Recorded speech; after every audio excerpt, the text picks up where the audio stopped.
What does it mean to read the Bible and then to read the Bible and think biblically about the Bible, Pastor Mike? So it just comes down to really basic reading skill. Basic reading skills. At this, and forgive me, I don't mean anyone with a modicum of intelligence can do it, because brilliant people get this stuff wrong all the time. Brilliant people get this stuff wrong all the time.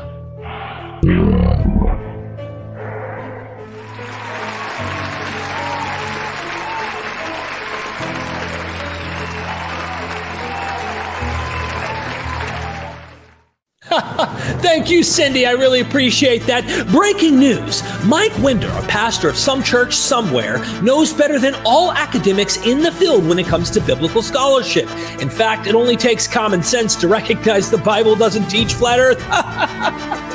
Or does it? So today I have a few academics joining us here with the MythVision news. You're not going to want to miss this episode. This is more important than anything you've ever heard before. Off to you, Derek, with MythVision.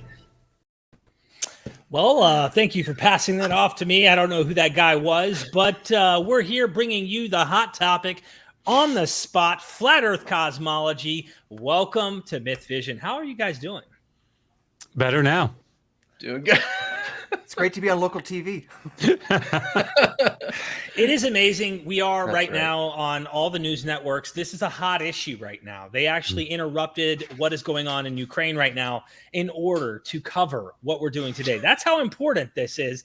I think it's important because people deserve to have common sense, you know, and learn from those who just read your Bible, right? You just, you know, it's right there in front of us. So today, I want to give a quick shout out. Of course, Dr. Josh, you got your book, The Atheist Handbook to the Old Testament, Volume 2.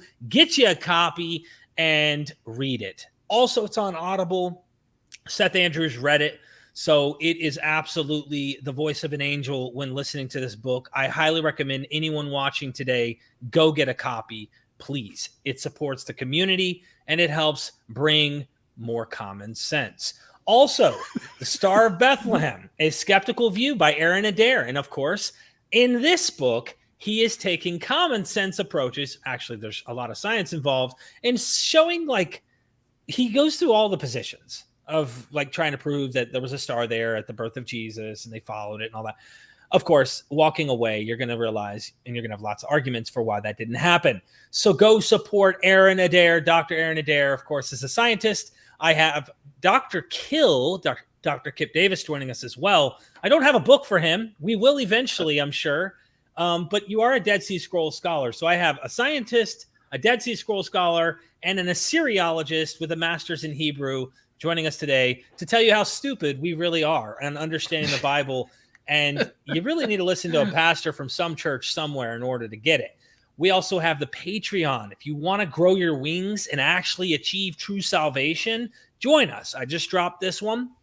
This is a really good one with James Howard Johnson. He's a brilliant historian on around the time when Heraclius, the Roman emperor, and the Sasanian Empire are going to war for like 30 years. Finally, Muhammad and those who are down in Arabia come and everybody's weak and they conquer. But we go into some really interesting stuff. I've done a lot with Paula Fredrickson recently. I am working my butt off to try to give you common sense as much as we don't have it. And anyway, also we have the ancient Greek mysteries with M. David Litwa. If it walks like a duck and talks like a duck and Christianity seems to walk and talk and smell and look like a duck, maybe it's somewhat of a duck. Also, Moses, Finding Moses with Bart Ehrman. The guy doesn't know what he's talking about. Just ask Mike Winger. But if you're interested in hearing the course, it is down in the description. Don't miss out. We'll be there all listening to anything that lacks common sense, as well as the unknown Gospels, Matthew, Mark, Luke, and John, because common sense tells you Matthew, Mark, Luke, and John wrote the Gospels. But we're trying to show you why Matthew, Mark, Luke, and John didn't, because we don't have common sense. All right, we are going to get to the seriousness of today's show. And how do we want to start this thing, Kipp? Do we want to play a clip or? Yeah, let's do that. But before we do that, maybe I should throw out an introduction of exactly what's going on here. Like the flat Earth stuff is pretty passe now since the algorithm crackdown. You don't see a whole lot of it anymore. Mike Winger put together a video basically addressing biblical flat Earth claims and attempting to deny those.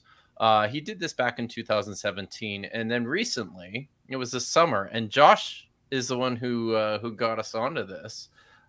He appeared on a podcast called Cultish, and Cultish is a branch of Apologia Church and Apologia Studios, which is Jeff Durbin's and James White's ministry out of Arizona. So the Cultish is like an anti-cult informative podcast.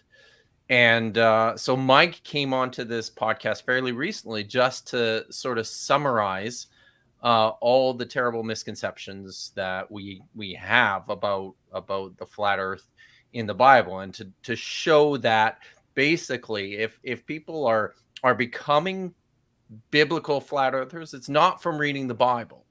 It's you have to read that stuff into the text, because it's just not there naturally. This is this is the position. This is where it comes from. So I think we can Mike Winger's famous for having a cat in his studio, and my wife brought this one home just yesterday. So we'll see what happens to my AV equipment as a result, but maybe we should start just with the video, and to give people an idea of how this breaks down. There were 2 podcast episodes, and we've divided the content that appeared in those 2 podcast episodes into basically 6 sections. Those are, let me just pull them up here. There's footstool passages from Scripture and the flat Earth. There's the expression, the ends of the earth, pillars of the earth and the corners of the earth, and then the circle of the earth and the firmament, and finally we've got some stuff to say specifically about Job chapter 38, which plays a big role in this discussion. So unless Aaron or Josh have anything to add, maybe we should just jump right in. I think we probably should commit to one thing, though, because in the various videos, for whatever reason, Mike did not want to commit to the actual shape of the Earth. And I'm going to go out on a limb and just be the old scientist guy and say, it's effing round. It's an oblate spheroid. Can we get that out of the way? If you think otherwise, please go stand in the corner of the Earth and think about what you've said, and then come back after that. Yes, and we might hear some funny dad type jokes, I'll say, from Aaron today as we go along. I definitely think that listening to this in the full thing, most of our audience probably hasn't, you're going to find that it sounds like Mike's not trying to say, but he's trying to say something. And like, he doesn't just say like, look, dude, like flat Earth is dumb. So there's just no way the Bible could teach this. And it's pretty clear that is what I see a lot of apologists do. So is it time to play a clip? Start playing the first clip? Yeah, let's do it. So the first couple are just basically introducing the podcast, what it's about, and what Mike Winger and the podcast hosts hope to accomplish. All right. So this right here is, I'm going to play this from 5:45 to 7:16. And here we go. Can you guys see that? Mm-hmm. Yeah. Okay. The important gateway for them into this movement. Oh, here we go.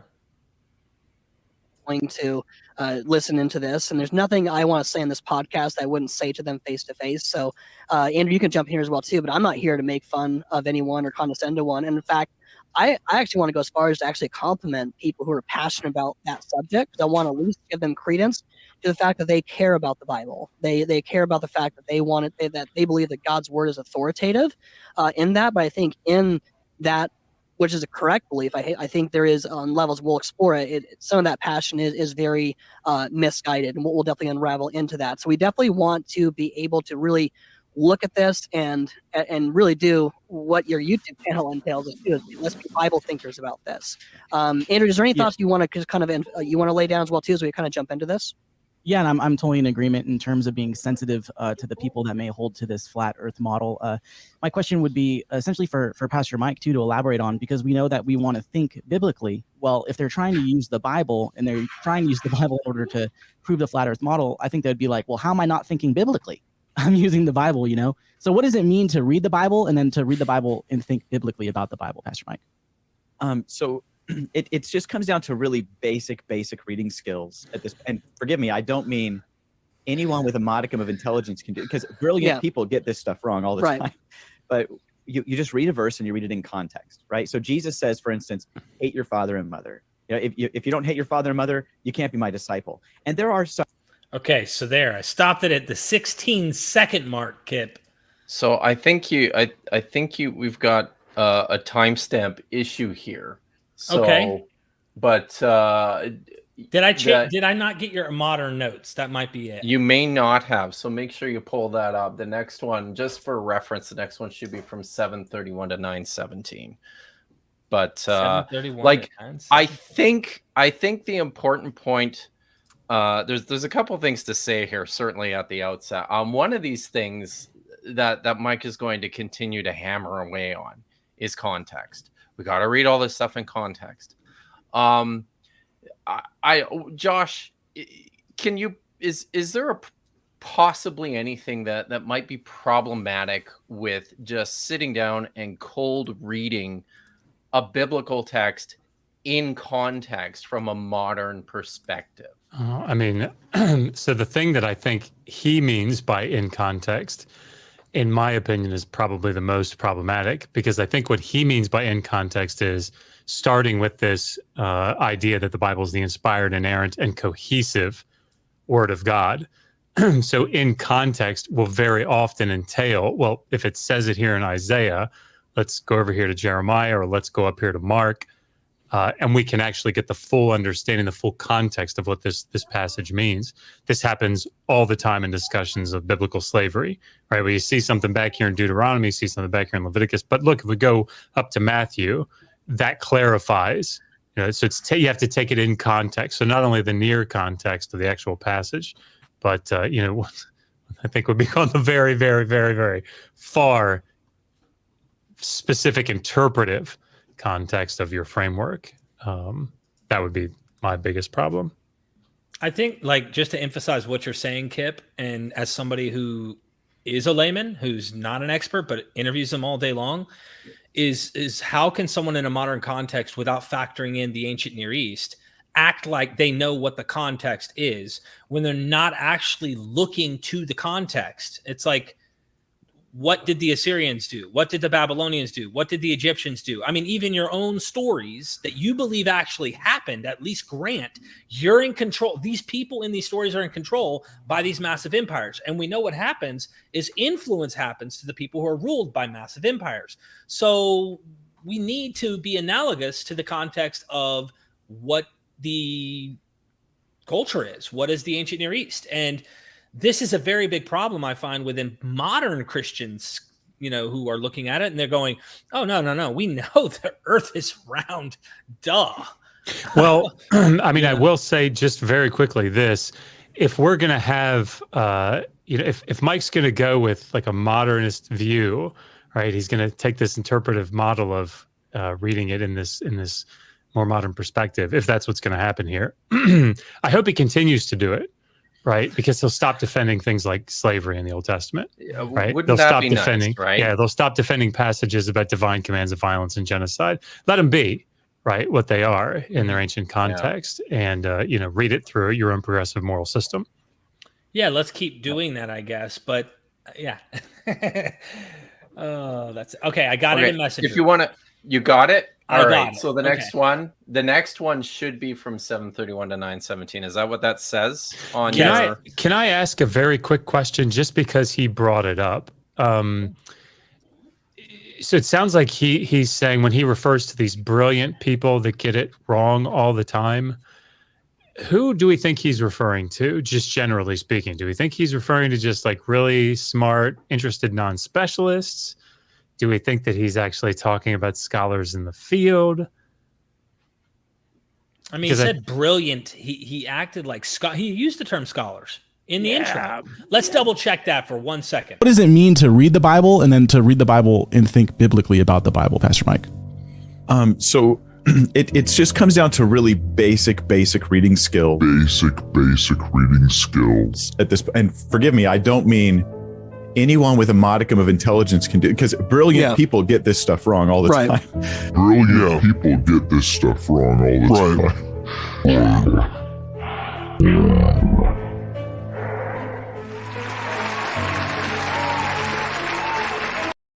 I was proven wrong, actually. But he mentions Heiser, right? So I mean, like I think I was sort of asking a little tongue in cheek, but you know, like I think that he is referring to these brilliant scholars. And the thing that I wanted to ask was, what are Mike's credentials? Does anybody know? He's a pastor of a church somewhere in some church. It said in that news footage that we saw, it said he's a some pastor from a church, some church somewhere. Right? And his name was Pastor Winder. And I if think it's on the news, it's reliable. We yes, know that. No doubt. And remember, though, he did get a degree in common sense, so I think we should give appropriate credence to that. Yeah, You guys have wonderful points tonight. I skipped my common sense classes. Damn. Wow. Well, okay, I'll play. We're gonna go. So in this next one, I'm just in this next one from 7:31 to 9:17. Mike explains here what it means to think biblically, and this is really like this is sort of his MO. This is his motto is to think biblically. So here he explains what that means. Okay. Said about the topic, we read. Where Scripture says, "Honor your father and mother." We read the context to see that Jesus is talking in that case, in this example, he's talking about, you know, you love your parents, you serve them, you honor them as a Christian, but if they're asking you to choose between Jesus and them, you pick Jesus. Mm-hmm. It's about choosing one over the other in this case. It's not about actually just hating people. I hate them because I follow Jesus. But this is what I mean. This little example is what I'm seeing in many cases with some of the proof texts to demonstrate a flat earth. Terms like ends of the earth, right? Or the pillars of heaven. There's terms that are commonly understood by a flat earth community to indicate like a physical edge on the end of the earth. And the question we should ask is, when we read those in context, is that how the author meant it? Is that what God was saying? Is that how the original readers understood it? And so we just read it in context, just basic reading comprehension stuff. Yeah. Yeah, definitely. And so again, just you emphasize this too, Mike, is that, and you can definitely elaborate as well too, is that. I think the answers to those were yes. I think the third one was no, I don't think there's a God, and yes again. No. The last one was square root of 3. Oh, right. Sorry. Apologies all around. So, you know what's interesting? Even in the example that he gives, now we're in the New Testament, right? Because hating your father and mother, and I mean, there are real, literal, actual academics who point out the picture.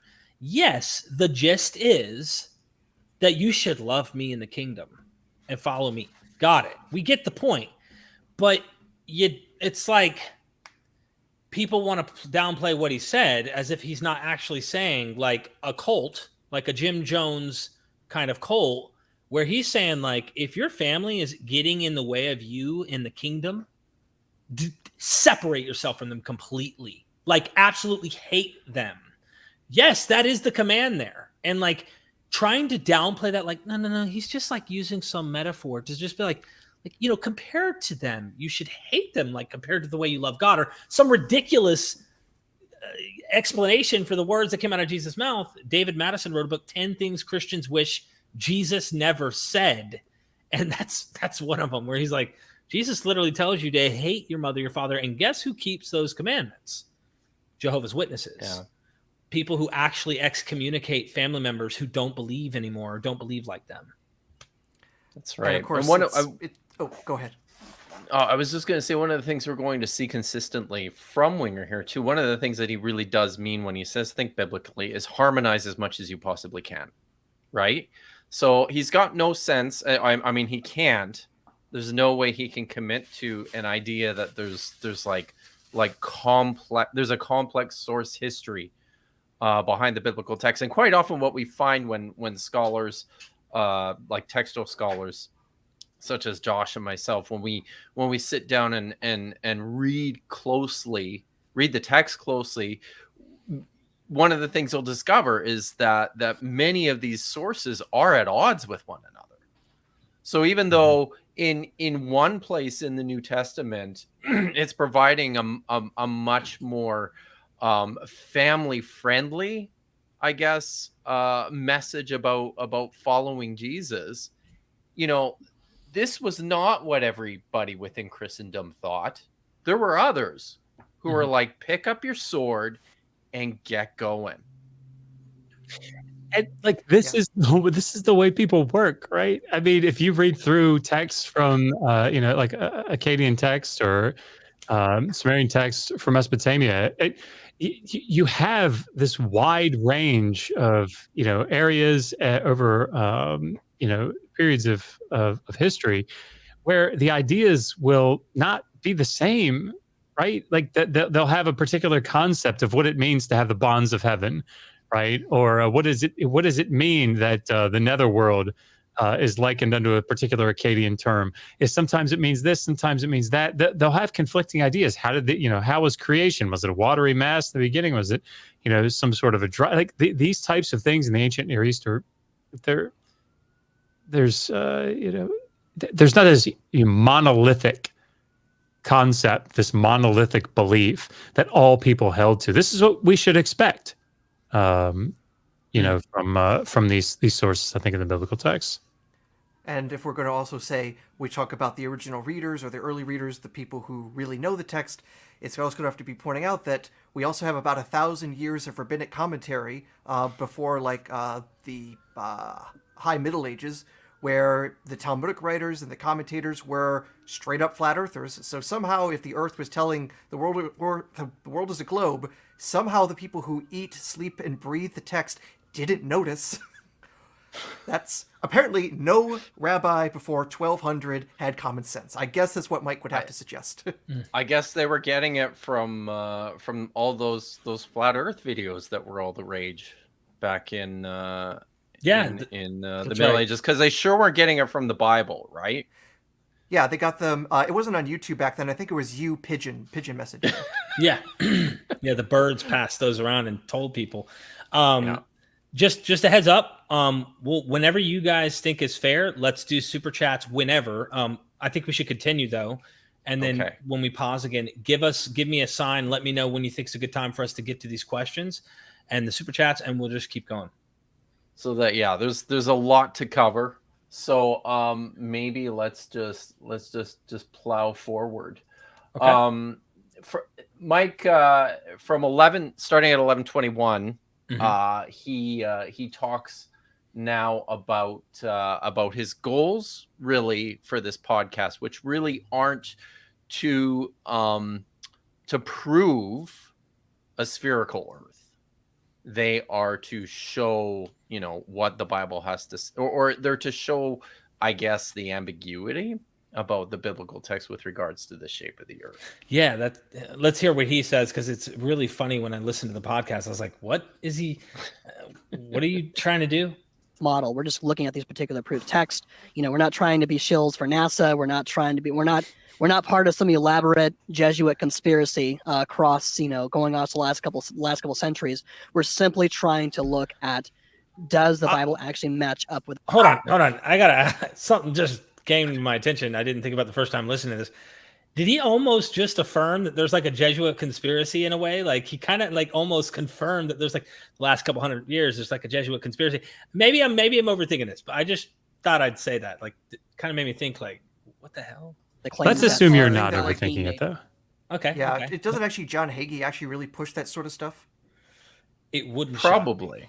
And I wouldn't doubt it if these guys are not the sort to promote this kind of stuff in public. They're probably, they come out of the I wouldn't doubt that they're sympathetic to this kind of thinking, right? I would think so too, because they're Reformed, and when I was in the Reformed camp, everything like the Book of Revelation was a prophecy about the Roman Catholic Church and its abuse of the Protestants. So, like, you got to imagine they're still being persecuted by the Roman Catholic Church today. They are Protestants, you know. So, anyway, sure. So, so on that note, let's go ahead and just jump into it. So, let's go ahead and jump into it. So, one of the things you brought up in your video is that there are texts that talk about the ends of the earth. Okay, let's pause it there. And that was one. So, yeah, my timestamps just aren't working here. I don't know why.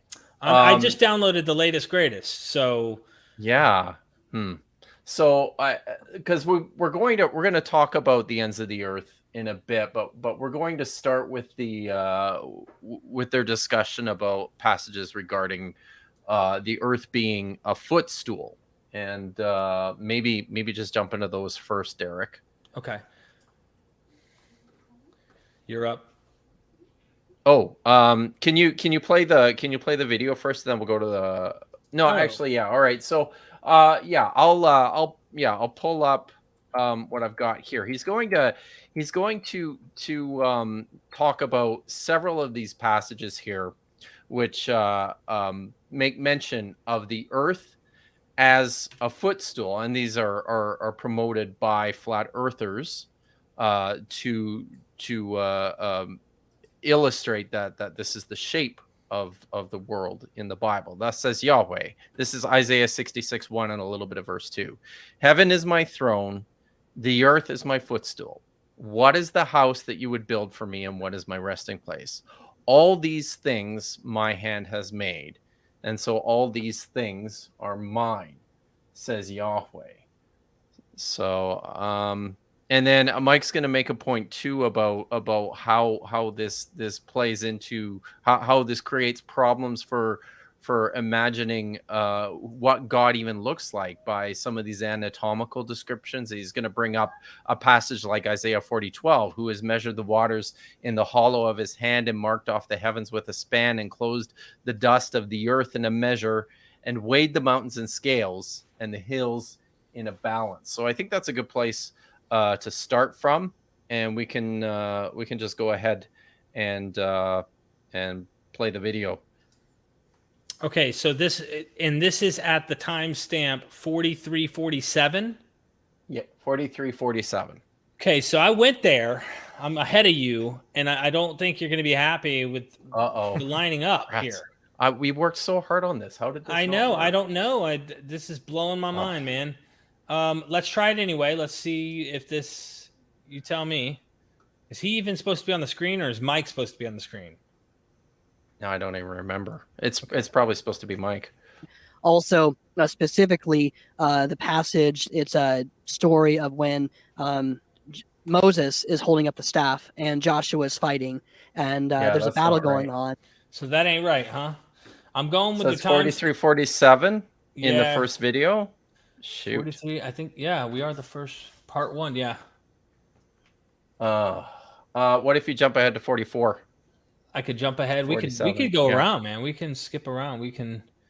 Here's 44. This guy talks for a while. Let's see what Mike says. Let's see what Mike says. First thing I want to do is notice the context, and I noticed that. Or should we hear what he says? From your perspective and all the research that you were doing, how do you see these contexts of the pillars of the earth being used when it comes to people adhering to a flat Earth model? And is that a correct interpretation?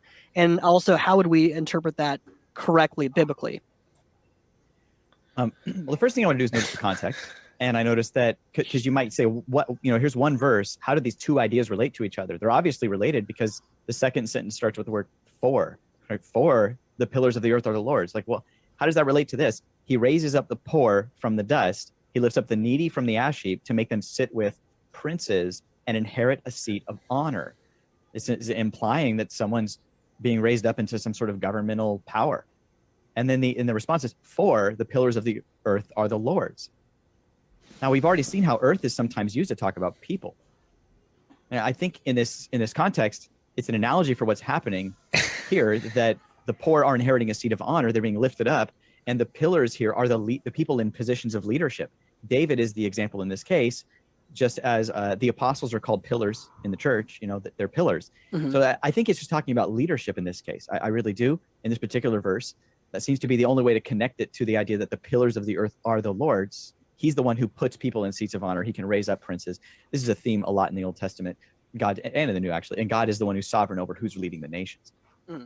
Okay, great. And then, so another one that comes up as well too, and this is that it? enough proof text. Yeah, stop it there for a sec. Okay. So it's still not the right clip, but that's something we can certainly talk about because we've got this in another section too. I don't know. Do you want to talk there a little bit, Josh, about and Aaron, about what you heard regarding his interpretation of the pillars of the earth? Maybe tell us a bit, Josh, about what the pillars of the earth are, and then talk a bit about what Mike thinks the pillars of the earth are. Yeah. So, I mean, like, this is actually what I think it's talking about is outside on my street corner, we've got these, posts that go up and hold the lights up. And so I think that's what they're actually, the pillars that hold up the earth, actually talking about those posts that hold up the lights, which would actually fit with Genesis 1. Right? That's actually my interpretation of it. So whatever you want it to be, I guess, is what it will be. So that's sort of what it sounds like he's doing with it. Well, I want it to be God raising up people. I mean, hey, you do you. So the way that the ancient Near East viewed the world, viewed the cosmos, or the how the earth was viewed, how the sky was viewed, what was underneath of it. This type of ancient Near Eastern cosmology is, I mean, and I don't know if you guys want me to say all this, but you have these pillars, these foundational pillars that stand underneath of the earth, which is Michael Fox in a quote says it supports it as it would a griddle. If you think about a griddle, it's being supported on these columns. Sometimes, again, there's not this like univocal idea. So sometimes it's pictured that the mountains themselves go up and they not only support the earth, hold the earth from below, but they actually extend through the earth and then support the dome over top, right? So like there's some variation in this, but there's something that's holding up the disk, right? There's something that's holding up this flat earth. And these are the foundations that are underneath. And so, when we think about the netherworld is down, in the Hebrew Bible, Sheol is down.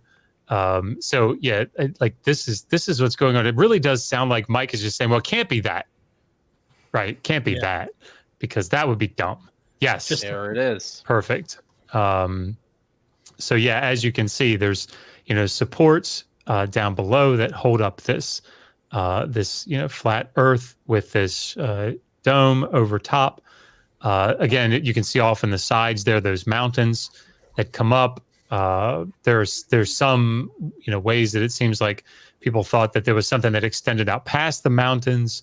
So if you read something like the Epic of Gilgamesh, he goes through the mountains where the sun goes down, but then that's when you start finding, these like far-reaching, amazing, mysterious places out beyond. So if anybody's ever looked at the Babylonian map of the world, you have these Nagu that are these points, that stick out into the seas or the ocean, and these are the places that are way out there. But there's this idea that the foundation holds up, or the pillars hold up the flat earth, the disk of the earth. And then the mountains are at the end and they support the dome that goes over top. Awesome. So did you catch what he said though about what he thinks the pillars of the earth are? Yeah. So what the earth is, as he talks about it in another place about how they're people. And then, the pillars were God raising them up. Is that what the idea was? Raising up government officials? Did I hear that incorrectly? No, yeah, that was right. He's like he's using this terminology. I think it's from the Book of Revelation, right? About the apostles being the pillars of the church. And then, you could see a Christian interpretation helping him out here, right? Guys, read it in context, right? So, and this is part of this is harmonizing, right? You're using a completely unrelated text from Revelation to tell us what's going on in 1 Samuel, right? It's not even written in the same language. Well, I like this comment here. Ask Lot's wife what pillars are, right? And technically, she was one of those pillars God raised up, and even had salt, added to that pillar. Yeah. It's an important thing. Yeah, and I was going to also note that, it seems like, if anything, what Mike is going for is that this is supposed to be some sort of simile or metaphor, but it still has the assumptions built into it. And to give an example that, if I might cite another sacred text, Mary had a little lamb. His fleet was like white as snow. The like as would only make sense if one believed that snow was white. If you're going to compare these people to the pillars of the earth, you have the assumption that this is actually how the world is. Otherwise, your metaphor is based on another metaphor that no one understood. Well put. Right. It's way too coincidental, right? At a bare minimum, it's way too coincidental that the way that the authors of the Hebrew Bible viewed ancient Near Eastern cosmology, biblical cosmology, their own cosmology, Israeli cosmology, as the way that it was viewed in the ancient Near East. It's just though we will have to get into that. Apparently, Mike also thinks that that's also some liberal hogwash. Yeah, well, those dumb scholars. Yeah, no they don't have sense. common sense. Can I grab a couple of these super chats? Yeah, go for it. Constellation Pegasus, thank you for the love, my friend. Building a tower and ascend to heaven and cleave it with axes so its waters might gush forth from the Babylonian Talmud sounds like a solid to me. Axes don't make holes in the air. I mean, we don't have to go anywhere, hardly anywhere, to see this, right? Like Genesis 6 and 7. Like, what happens? They open up the goddamn sluice gates of heaven and let the water come back down. It went back up there. That went up there in Genesis 1. This isn't rocket science, guys, to figure out what the Hebrew Bible's saying. I mean, we don't have the common sense, unfortunately. No, that's what we lack. Yeah, that's what we lack. It's okay. Some guy from some church. He's got it. Mike Winder. Soup and Sandwich. Love you guys. Shout out to Dr. Adair, where you conflicted during the Buckeyes-Sparty game last weekend. So just for background, I went to both Michigan State and Ohio State. So I was actually in Michigan to be with my family to watch said game. I knew what the odds were, and I acted accordingly by eating lots of pizza to make up for the fact that Michigan State lost. Thank you so much. Grays 174. Do we have any writings from people going through the realization period of, guys, heaven isn't actually up here. It's just a radiation-filled void. WTF? Not from antiquity. Allegedly, Yuri Gagarin, the first person to space, was supposed to have said when he got up into outer space on the first rocket that got people up there, says, I don't see any God up here. But I don't know if that's true or if that was also just straight up Soviet propaganda. I'd have to check that. But that's the first thing that came to my mind. Thank you. Holy smokes. Constellation Pegasus in the hizzy. Third Baruch built the tower 436 cubits high. An attempt was made to use a drill to see if the heaven is made of clay, copper, or iron, written in 70 AD. It shows the mindset. God didn't approve and confused their languages. It just goes to show how ancient and alien the thoughts of man were. That is the only place that I've ever seen the words ancient and alien in such close proximity, and I supported it. Good on you. Well, good on you. I'm not going to say it's aliens, but it's aliens. But it's aliens. Yeah, all right. Rock on. Thank you, Constellation, for that. That's awesome. Chat. That's a big one, man. Yeah, that's for sure. And a quick note as well, that same kind of story of somebody going up to the heavens and like knocking a hole at the top is also in Chinese mythology. So it's a pretty common view that, yeah, it's a hard thing up there and some jerk broke the heavens occasionally. I mean, not to mention that Humpty Dumpty character. It is the ancient Near Eastern view. I mean, they tell you what stones they're made of. Anyway, if anybody's interested in this, just while the picture's kind of big, like this is a great one to get, right? Hurwitz has this amazing book. It's in the Mesopotamian series, or Mesopotamian Civilization series, but Mesopotamian Cosmic Geography. It brings the biblical text into it as well, but it really focuses on ancient Mesopotamia, and like, come on, guys. They tell you what kind of stones they are up there in the sky. Yeah. Okay, I'm going to do something here. All right. And I want everybody who's a witness now, 270 people watching, not only to go get the books of the scholars, but keep in mind, I am trying to be very cautious here when I play this, because we obviously have our timestamps off. And so because I know that, first of all, someone from some church, from somewhere, won't be happy with some video that we're doing right now. And I know YouTube, possibly they could try and ding me. So we have to be very careful while we do this.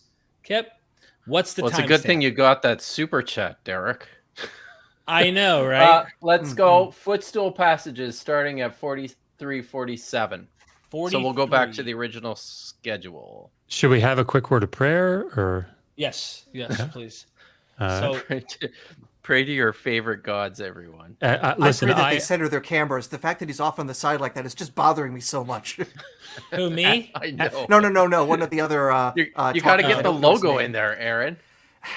I'm going 1.5 speed. Is that okay if I speed it? Yeah, I'm good. I think so. Okay, so let me know if this is it. Ready? As being a physical description of the entirety of the earth, but that's how I've heard it used as I was looking into some of the flat earth perspectives. And so Isaiah 66:1 says, "Thus says the Lord, heaven is my throne and earth is my footstool." And here's where I've even seen pictures, models of this. And they go, look, when you look at a footstool, right, it's rounded, it's flat on top, it has legs like pillars. It's describing the cosmology of the earth here. And then I'm like going, like, I mean, as a guy, I mean, most of the audience already knows that this is like, wait a minute, what? So let me. Hold on, is there something in my head? Yeah, I mean, I can definitely agree with that sentiment of, face palming. It's just probably at a different person, Mike. Yeah. I have to say my common sense is not going the way he's about to go. Yeah. Stop me when it's time. A pushback for those who don't, already see some issues with this. Footstools, they're round and they're on pillars and they're flat on top. Is that what we're getting from the text of Scripture? There's several pushbacks we can have. One of them would be that heaven is his throne. Does that mean that we're getting the physical shape of heaven? But they would describe heaven as having a dome shape. So how is heaven his throne? Earth is his footstool. Does that mean he puts his feet on earth? And in heaven is mostly taken up just by him sitting? Pause it there. So, and this is one of the things that Mike and the other two guys are going to do consistently throughout this video, is to insist on this rigidly literal perspective of the text as it pertains to a flat earth view, and in an effort to make it look absolutely absurd. So he keeps talking about the importance of understanding the poetics of the language, and we're going to talk some more about that as he goes on. And what do we mean when we say understand this text as poetry? But he takes it to like a whole other level where, any flat earther who's reading the text just has to take it rigidly, woodenly, literally. Like they can't, there's no toleration for them to provide, to understand anything, even as remotely poetic. I mean, that's essentially what he's doing here. So 46, 47. Jump ahead to 46, 47. When the Bible speaks poetically here, heaven's your throne or your footstool, but when it speaks about God's actual transcendence, right, that's where he says, hey, your presence will be here, but you couldn't be limited by anything in creation. You're above and beyond it all. So that's the transcendence of God. So these footstool verses, I think, fail because they don't, number one, they don't deal with the everything evenly. Heaven's not a throne now, but earth is a footstool, literally. And they don't deal consistently with Scripture, which says things like God doesn't fit on heaven. How is heaven not a throne?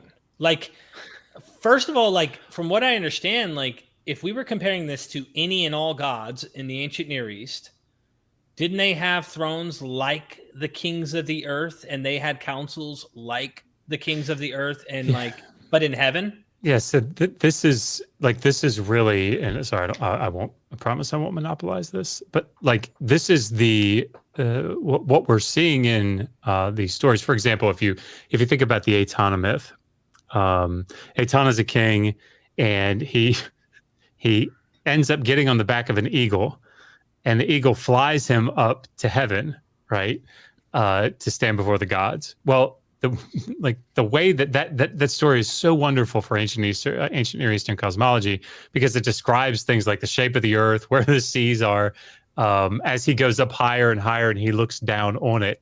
But the salient point here is that that's where the gods are, right? So you have to go up through the solid, rooftop that is that is heaven, and there's an upper heaven, there's a middle heaven, there's a lower heaven.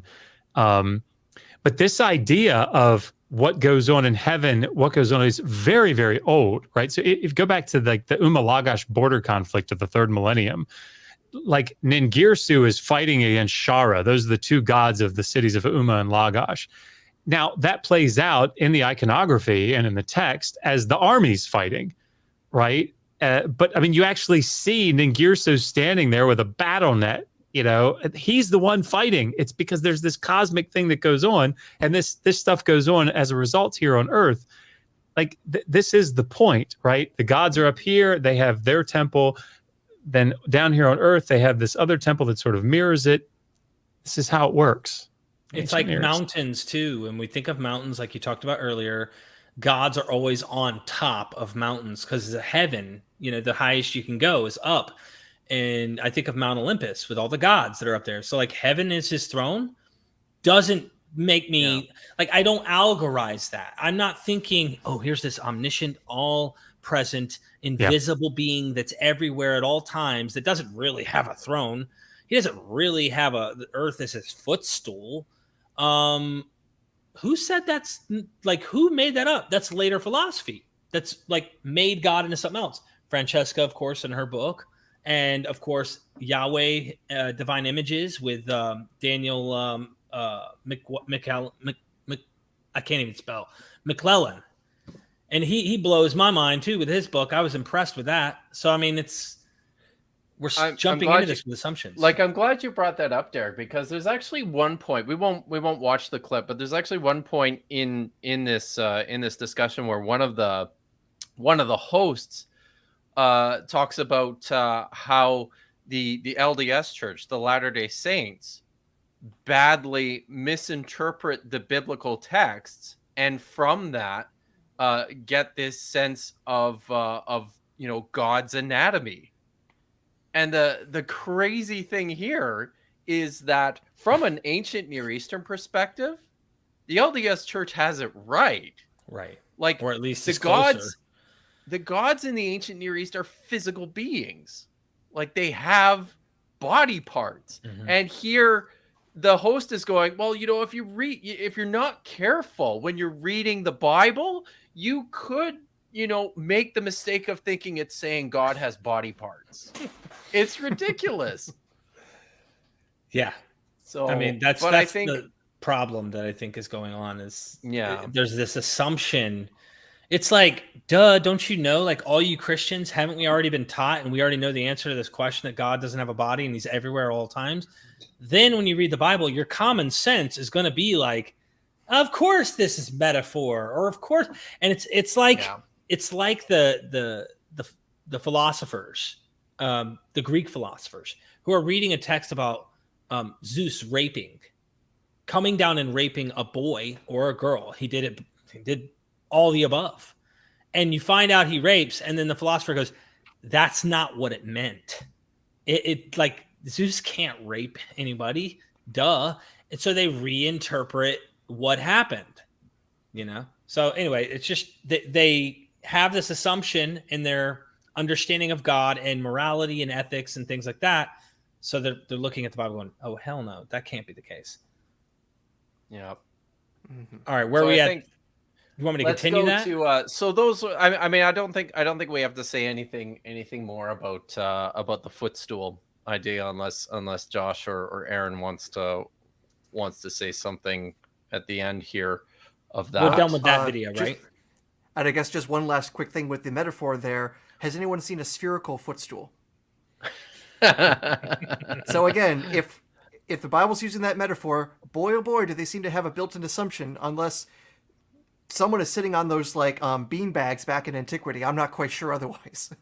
It's like almost like he would have a case if there were the metaphors or the examples were examples like, and the earth is God's ball, or or like something like round and spherical, but you just can't, I don't know a single metaphor or anything that even gives the illusion of a sphere round earth anywhere. Yeah. But that's why you got the first comment in this whole live chat that was like, you guys got this all wrong. The Bible's not scientific at all. It's spiritual. And it's like, what does that even mean? It's poetry. It's what is, like, what do we do with this? Anyway, are we going to the second video? No, we're going to need both videos up yet.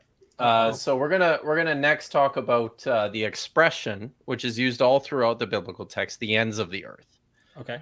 So if you could just play, Derek, from 1506 to 1751 of the first video. 1506. Yeah. Here we are. For this. Oh yeah, just a question. Like, so with Job 28:24, in terms of what the context is in Job, what exactly is being communicated here? And instead of saying that, hey, I'm going to read this, and obviously it's teaching a flat Earth model, it's saying ends of the Earth, and we see that there's ends of the Earth in this picture of a flat Earth model. What is being? Can you pause it for a sec? What we have with the and then before we move on, why don't I just if you can open my screen, I'll just pull up some of these passages that they mention in this section of the video. Can everybody see that? Yep. Ends of the earth. Okay. So the first one they're going to talk about is this one in Job 28:24. For he looks to the ends of the earth and sees everything under the heavens. This is obviously speaking about God, who, is sitting on his sky throne in the clouds. Another example is from Psalm 67, verse 7. May God continue to bless us. Let all the ends of the earth revere him. And another one, Isaiah 45:22. Turn to me and be saved, all the ends of the earth, for I am God and there is no other. I'll pull up just this last one, Deuteronomy 28, verse 49 and 64. Yahweh will bring a nation from far away, from the end of the earth, to swoop down on you like an eagle, a nation whose language you do not understand. Yahweh will scatter you among all peoples from one end of the earth to the other. And there you shall serve other gods of wood and stone, which neither you nor your ancestors have known. So you can stop sharing my screen and then just jump right in to continue playing until 1751. Oh, there we go. Term ends of the earth is we have a phrase that appears several times in scripture. And one way to understand not just a word, but an actual phrase, a repeated phrase in scripture, is to look at its use in multiple places and say, hey, if I want to be consistent, I'd like to see, not, and this is important to stress, not just a word, but a phrase. I'd like to see, how is this phrase being used? What meaning does it have? When the original readers, saw it, did they think of that sort of edge of the ice wall kind of thing? That terminates all of what we would call earth in the broadest sense. And so there's other scriptures that talk about this. And just to pause so I don't get dinged by the demons of Christianity.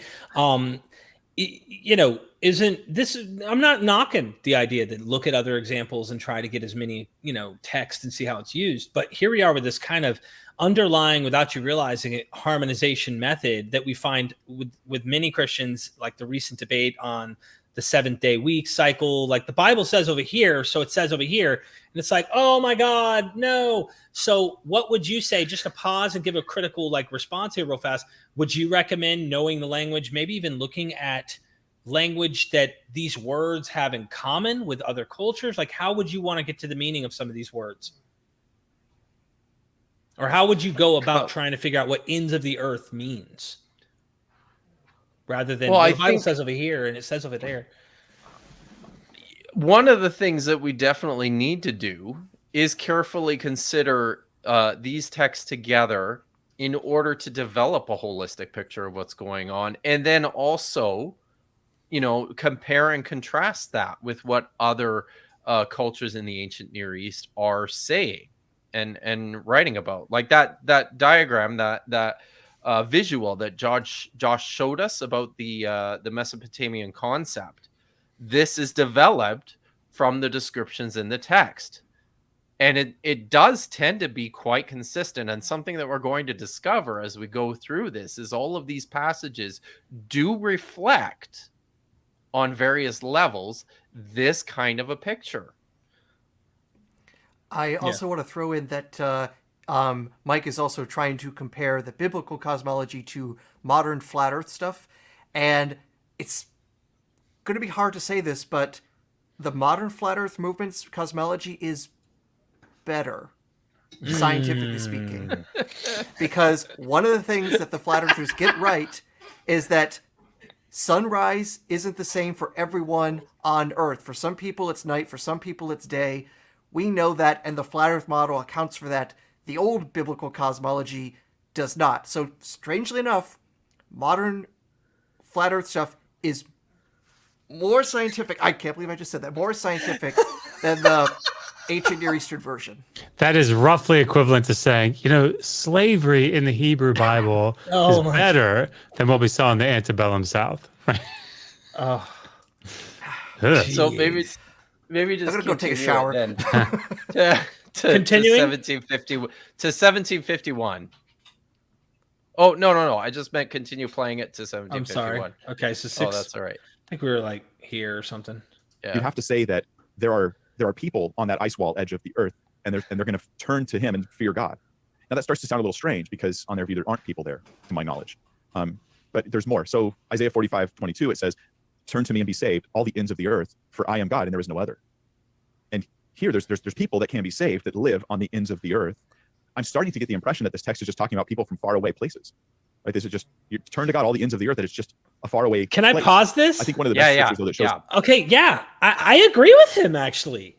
But it's funny because I agree with him and still assume that the cosmology of the author is assuming ends of the earth. Like this is like the cosmology is flat. Like, of course it's far away. Wouldn't you say it's the furthest reaches of the earth? Like, that's the point. But there's a limit to it. It's not like it keeps going. You know what I mean? We have to recognize that the expression comes from somewhere, right?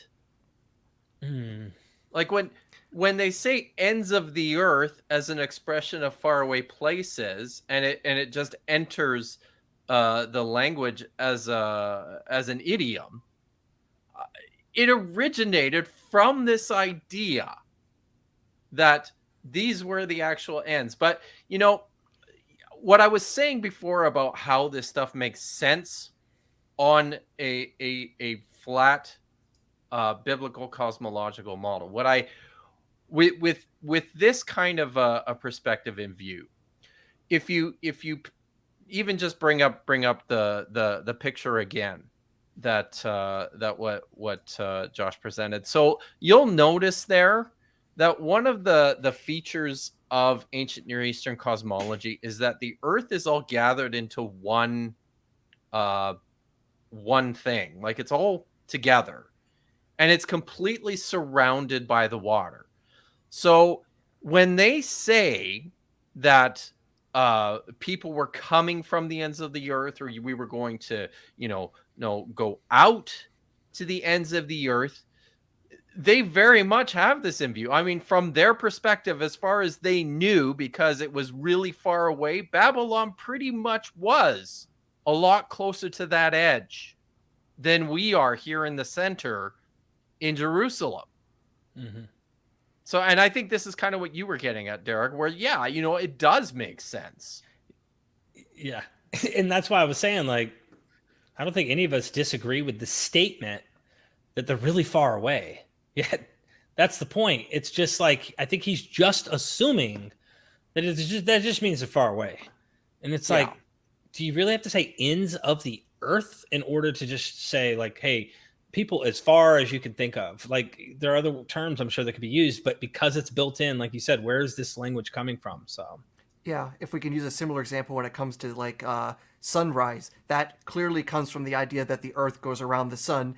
If ancient people thought like proper heliocentrists, maybe they would have had a different phrase. Instead of sunrise, they would have said solar appearance or earthly rotation appearance, something like that. But we don't have that verbiage. We have sunrise because that's what we thought physically happened. Thank you for that. Do I continue in this? We're still going to 17. What is it? 26. I think in the interest of time, I think maybe we should. I think the point is salient. Okay. And maybe we should move ahead to the next point of the video, which is how far can we see? Okay. Okay. What timestamp? So you're gonna have to go to episode 2 for this. Okay. And then start playing at 47:17 to 50 and 4 seconds. While you do, I'll just read a paragraph, very short paragraph from Horowitz's book. Good call. The ends of the Earth's surface is the heading here. And sorry for my eyes here. Hold this book way back. All of the available evidence agrees that the Earth's surface ends at the horizon, the place where heaven and earth meet. Yet there is widespread disagreement about the topography of the ends of the Earth's surface. Some texts suggest that the ends of the Earth's surface are marked by cosmic mountains, while others suggest that the cosmic ocean extends to the ends of the Earth. Still others are ambiguous. So at the same time, and he's not just saying that, right? Like that's the heading of the introductory paragraph. So then he's got all the textual evidence and commentary on it underneath. But it shows both the uniformity of the idea that where the dome hits and the earth hits, that's where the shit stops. But like, what's there? Is it mountainous? Is there ocean? Did the text really say? Like, there are different voices on that. So, thank you, Josh, for reading that. Yeah. So, and maybe before you start the video, I'll just bring up the passage, because I don't think we've got him reading this thing. So I'll just read this. If you can show my screen. So there's two texts here that these guys are going to discuss, and the first one is here in Daniel chapter 4. And this is from one of Daniel's, or I guess Nebuchadnezzar's dreams.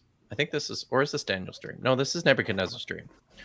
And it goes like this: upon my bed, this is what I saw. This is what he's dreaming. There was a tree at the center of the earth, and its height was great.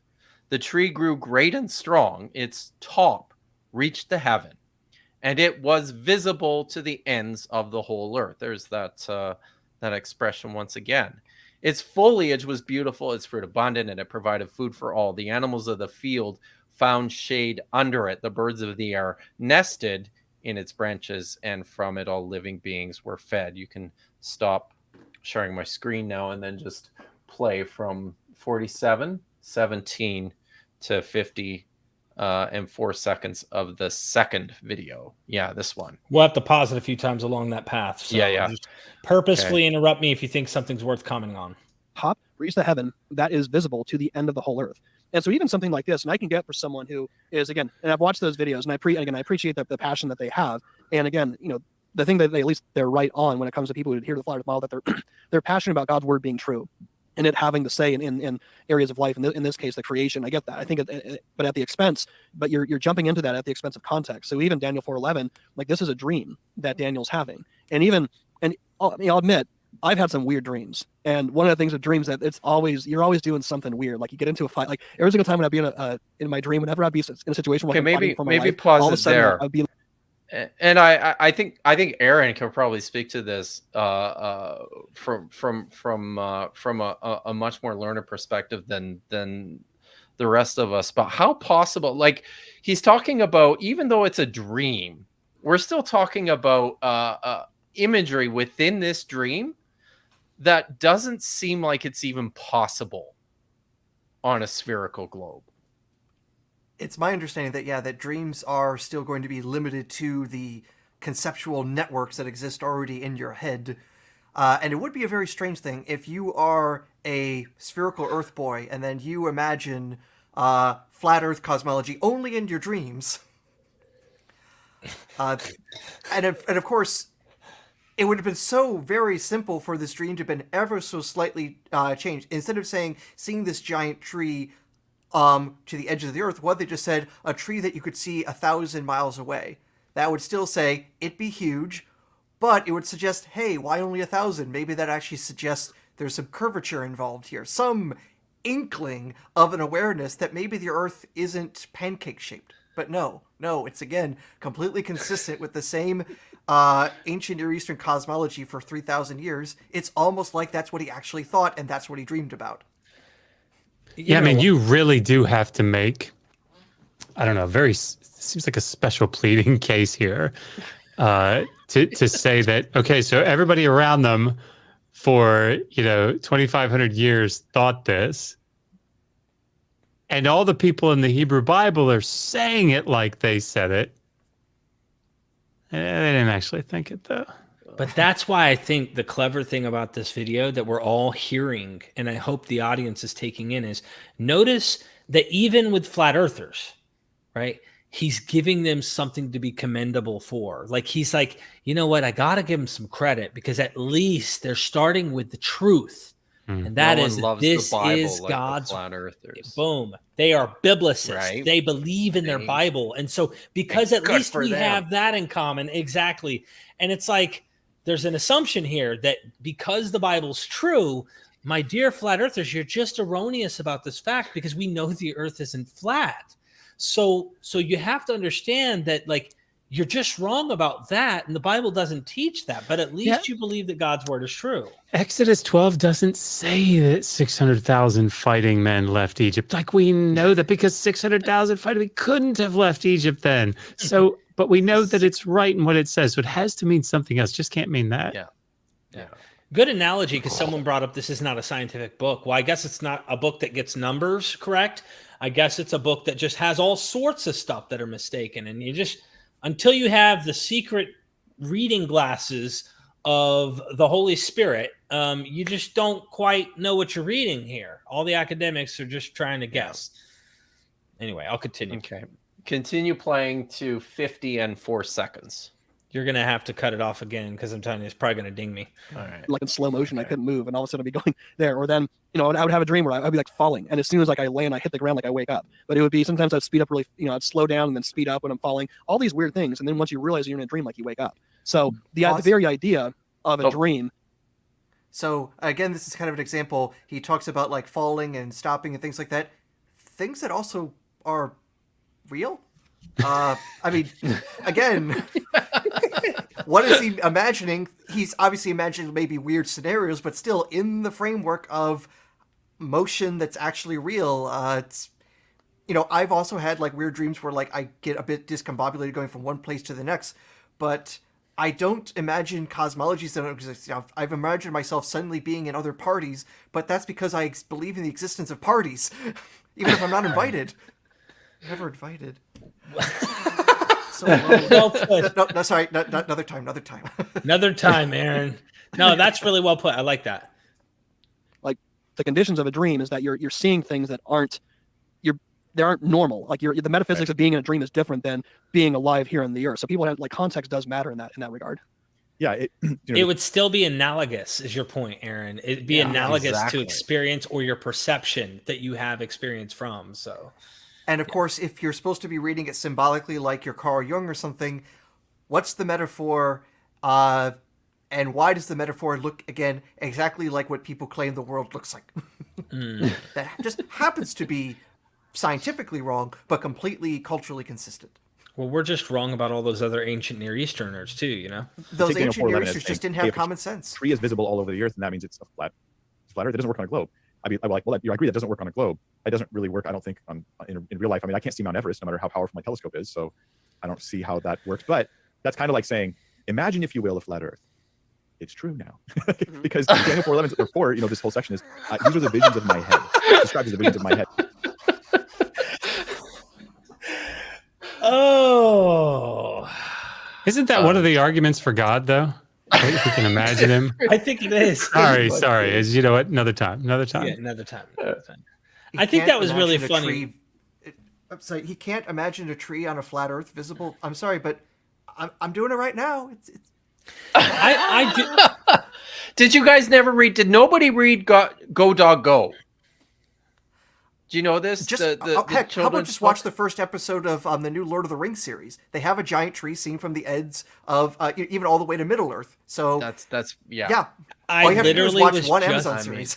I was literally going to bring up my friend John F. White, who does his entire channel is based on all of like the Norse and, you know, Vikings and the whole nine. And like you go back into Proto-Indo-European mythology, they have what is the name of the tree?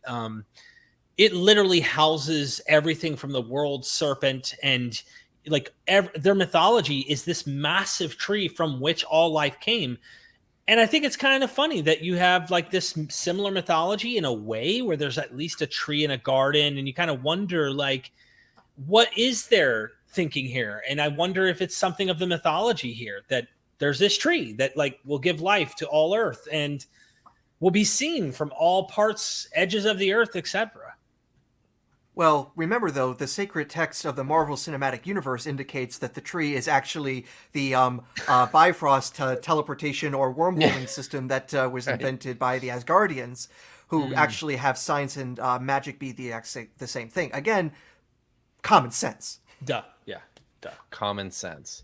So maybe we can jump ahead then to they're gonna spend some time now talking about the temptation of Jesus. So if you jump ahead in this same video to 52:38. Okay. And then just play to 53:05. It's a shorter clip. Cool. Let me do that here. When Jesus goes out into the wilderness for 40 days, and then all of a sudden he's tempted by Satan in many particular ways, and Jesus combats him with scripture. And then the final temptation is that Jesus gets taken up to the high places, and he says, all of these things I will give unto you if you bow down and worship me. And he sees I believe just all the treasures of the world is how he articulates it, just everything that the world can offer. And then he said, you shall worship the Lord your God and serve him only. So Andrew, what's like when you read that, just from your perspective, just what do you see like when you read this whole passage about this temptation of Jesus? Pause and it there, Derek. The final... So I'm going to share my screen, and then we'll take a look at the passage as it appears in Matthew, because it also appears in Luke. This is Matthew chapter 4, verses 8 to 10. Again, the devil took him to a very high mountain and showed him all the kingdoms of the world and their splendor. And he said to them, all these I will give you if you will fall down and worship me. And Jesus said to him, away with you, Satan, for it is written, worship the Lord your God and serve him only. So you can stop sharing my screen. You should note there, he didn't even properly quote the passage. Like it's very clear Jesus is being taken up to the top of a high mountain for the purpose of being able to see all the kingdoms. Like the implication is... I think there is a way we could fit this with the round world though, and I think it's if you use a different translation where Jesus is Superman, and so he can see through the earth with X-ray vision, and Satan is saying kneel before Zod. It's also possible that Satan just took him up slightly above the mountain, and then they kind of hovered there for a long time as the earth rotated around them. No. Keep looking here. Listen, China's coming. See it? That kingdom too. That kingdom too. That one? No, sorry. That doesn't work because now you're breaking the laws of inertia. If you're on top of a mountain and you jump up, you don't have the mountain starts swinging beneath you. You'll still fall on the same point. Well, he's saying I don't have time for all your science. It's only Newton's first law. It's the first one. Come on. Yeah, but I mean, I get the gist. It seems pretty clear that it's a very high mountain so that he could see all the kingdoms of the earth. Okay. Anyway. Yeah. Do you want to play from 54:10 to 54:57? Okay, here we go.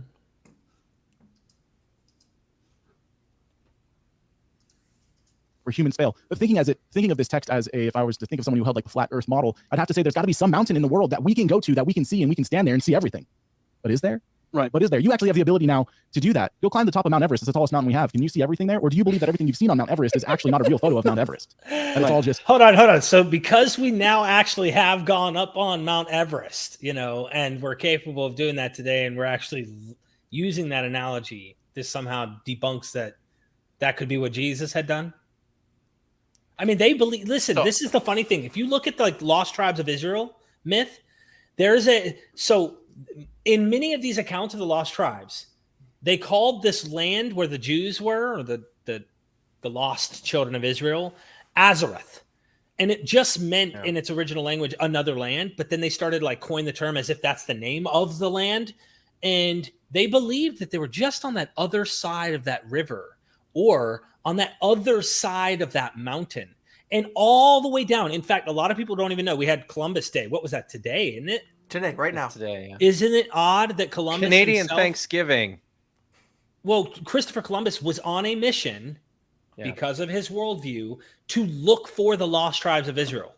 He was selling to find this, and religiously motivated, these Christians were trying to find the lost tribes on the earth. Once they've kind of figured out, okay, we've literally scaled the earth, it became, hold on, is it this nomadic tribe out here in Africa, or is it this tribe here in Americas that is actually the Israelites we've been looking for all along? Hence Joseph Smith and all of these other kinds of cults that come up. But anyway, sorry, if you got something else out of that, feel free to. One other thing as well was in that point that he was trying to say, it seems like he's not capable of counterfactual thinking, because he's saying if you go to the top of Mount Everest, you can't see the whole world. But that's because the world actually is round. In the counterfactual case that the earth is flat, then from the highest mountain, you could see probably to the edges, or, depending on atmospheric conditions, very close to the edges. But again, he's assuming what they need to prove about what the Bible says, and he's not thinking in that counterfactual world. This is what you would see if. It's the wake up, Josh. You have no idea what my day has been like. So I was like sitting here watching you. Yeah. And then I was about to be like, and hope that you weren't paying attention and you were just sitting there like looking off to the side for a while. Sorry, I'm looking at the side chat. Oh, you're lost in the debates. Yeah. Oh gosh. Okay. Do I need to keep going? I haven't even paid attention. I think we do need to keep going. No, jump ahead. Mike's gonna say something about this. Mike Winger's gonna say something about this at 56:27. Okay, 56:27. Okay. Yeah. Okay. Here we go. From a flat earth perspective, I've heard this used to say, hey, there's a mountain somewhere. Jesus was taken up to it, and he saw all the kingdoms of the world. This means he had to have seen like China, and he had to have seen everywhere, right? And so now there's some of this is just a lack of awareness about topography in Israel. So in Israel, within walking distance during Jesus' temptation, he's not just in some random wilderness, right? He's in the wilderness north of the Dead Sea, south of Jerusalem. In walking distance, let's see, you could go to Jerusalem. That's 2,474 feet high. Mount Scopus is 2,710 feet high. Most likely, the closest, or the highest mountain he could reach in the 40 days of temptation without supernatural powers being used is 3,300 feet. Now, some would say, well, without supernatural powers being used. Sorry, that part was funny to me. But go ahead. But this is the point. Satan And I don't even Jesus think, without supernatural. I don't even think we have to continue here, because this really is the point, right? Yeah. The point here is that we can't even entertain the consideration that the text is just fucking wrong here. It doesn't cross anyone's mind in this panel discussion that one of the options could be that the text is just wrong. No. Impossible. It's got to be supernatural stuff. Every time. Or in this case, not supernatural stuff, just arbitrarily. I guess Jesus' powers to climb high mountains is somehow... Satan's like, he can ascend come on, to heaven. Come on, JC. Let's get it. Got your shoes? He can literally ascend to heaven, but he can't climb up a modestly high mountain a little far away. Come on, big guy. I'll carry you a little bit. I know you're tired. Grief. Sorry. Right. Dude, I never thought I would be laughing about stuff like this 10 years ago. I'd have been like, you little satanic devil worshiper. Get thee behind me, guy that can't walk up a mountain. Exactly. He is behind. Right. He can't climb up. Do we have anything more in this video? You can just see Satan like 3/4 the way up. Listen, let me just tell you about what I'm gonna show you. Listen, there's this place called China. Just tell them that I showed it to you, okay? I'll give it to you. I know you're gonna say no, but I promise I'll give it to you. Say yes. Can we let's just beat it? You're gonna have to keep both videos open still, Derek. Okay. But I think we could probably leave this point now and move on to something else. Okay. We mistakenly kind of did the one about the pillars of the earth, and in the interest of time here too, they spend some time talking about the corners of the earth. I don't think we need to play the video for this, but I mean, it's kind of annoying that this expression, the corners, the four corners of the earth, from a biblical cosmological perspective, reads that way. And this is a translational issue as much as it is anything. The one word that translates as corners in the Greek is did I pull it up here? Gonia. And it literally does mean like a square angle. But the word in Hebrew is kanaf, which means like an extremity or a wing.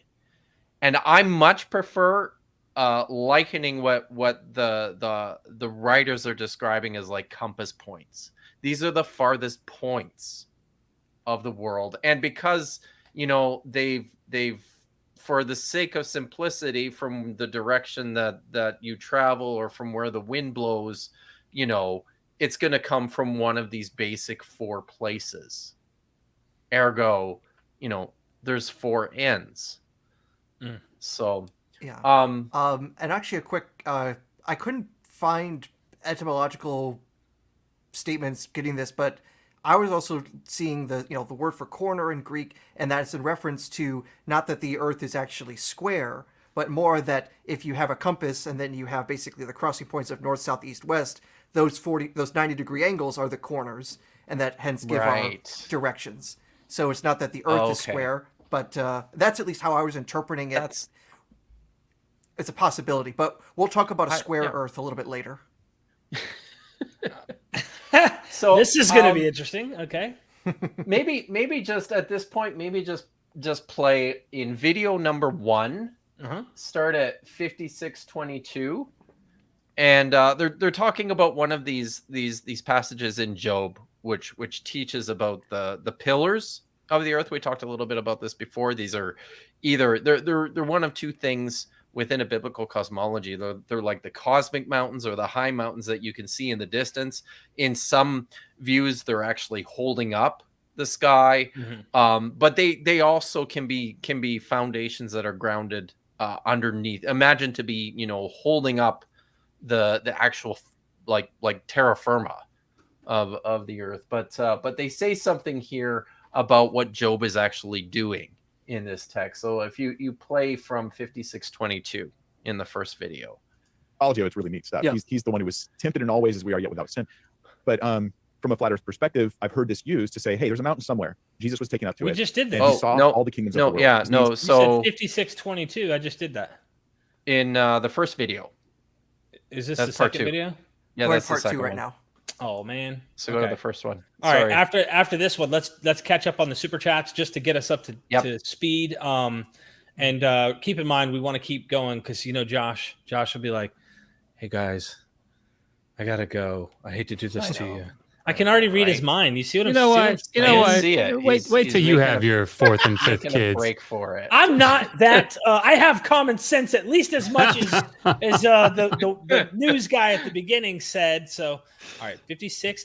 That's what I was lacking, dude. 56:20. 56:22 is like the very end of this video. Yeah. Okay, here we go. Oh, is it? Is it really right at the end? I mean, it's right at the end. last minute. Yeah, it's like the last minute, right? And So we appreciate you taking the time to listen to us. And we definitely would love to hear your thoughts specifically. Oh no! Sign up today to become a Christian. Specifically. Okay, hold on. Here we go. 56:22. About the first part of this podcast. Yeah, just real quick, I think what Pastor Mike was bringing up is we can't just knock something off always by saying, oh, it's poetry. But what we got to understand is that it's poetry that's trying to communicate something specifically, right? We can't say, oh, we need to take this poetry literally to bring in something that's foreign to the body text of Scripture. No, we got to say, yes, it's poetry, but the poetry is trying to explain something. And in the context of Job, it's not the cosmology of the earth. It's just not. It's just a reply to one of his friends speaking in terms of the sovereignty of God, that this is the majesty of God. These are the things that he has done. It's just simply not biblical. Question, is he flat out wrong here or... I did it, Aaron. I took it from you. Don't worry, you have a really well-rounded pun game today. Okay, I see how this is. And we're going to share this around the globe. Okay, but now I think we're going in circles. All right. Right. Let's So when you bang hear out what this real quick. Oh, go ahead first. No, I was going to say, and we don't have to finish the rest of the quote, but what he's basically getting at here is that, I mean, they seem kind of aware that one of their favorite ways of just hand waving at the clear cosmological teaching in the text is just by saying, oh, it's metaphor, it's poetry, it's just, it's flowery language. You know, it somehow gives us license to create these images and not take them seriously, and then to extrapolate from that and say, well, you can't glean any actual cosmology. I feel like you're trying to tell me to look at your finger. Like you're trying to tell me I crushed my finger and I want you to see my finger. That's what I feel like you're doing. Sorry, man. Sorry, I couldn't. I was distracted. It was like yeah. It was like, let me just tell you guys what I need. Sorry. What were you saying again? No, it's good. It's good. Oh, I'm done. So that's yeah. I mean, if somebody like that. paints, somebody paints something and like you have a person that's painted and they look kind of crazy or something, I don't know, and somebody looks at that painting and interprets it, as like a metaphor for governments falling or something. That doesn't mean that you can't then look at the shape of the person and say, in the painting, and say, oh, well, I mean, he's got 2 ears and 2 eyes, but I mean, we can't really, glean anything from this because this is about governments. It's like, yeah. And let's be honest, Josh, right? There's plenty of poetry and metaphors and things like that are in the Bible. And in some cases that they bring up, I'm sure we'll find that. But it's like they're throwing the baby out with the bathwater because modern cosmology just doesn't allow them to see cosmology from the ancient Near East. I mean, they keep using the word context, and I don't think they know what that actually means. There's a lot more to it because I didn't know when I was a Christian. I didn't know, hold on, let me actually look at the surrounding nations. No, because they are holy, and holy didn't just mean acted different. It meant they had the right understanding, that they had this like impenetrable truth that nobody else has. What do you do? All right, super chats, guys. We got to fly through these. Constellation Pegasus. I hate doing this on an important show topic tonight, but what's Aaron's opinion on the possibility James Webb possibly imaged what may have been one of the first class of stars to form in the early universe? So I'm going to be a bit patient on the results for those because they're still trying to calibrate some of the measurements there. There are some early reports about some of the stars or galaxies being extremely redshifted and suggesting extremely great age and closer to the beginning of the universe. No, the universe doesn't have an edge of that sort. We're not getting there tonight. But I don't have any details I can provide there, but I will say this much. More and more beautiful data is going to be coming in. If you haven't already seen the images produced by the James Webb Space Telescope, wait till the end of this podcast and then hop onto NASA's website to look at the images and then just see what brilliance we are able to produce with this brand new piece of amazing technology, and know that we are going to be exploring the most distant galaxies for generations to come. Thank you so much, cool. Constellation. Jennifer Silves says, could Dr. Kipp explain why it's ends of the earth and not ends of the land, assuming it's hearts? I don't know how to pronounce this properly. Thank you. So I think, it could be the ends of the land too. And that's sort of what I was trying to get at when I was, on the basis of one of those models within an ancient Near Eastern context. It was understood by a number of people that all the land was surrounded by water.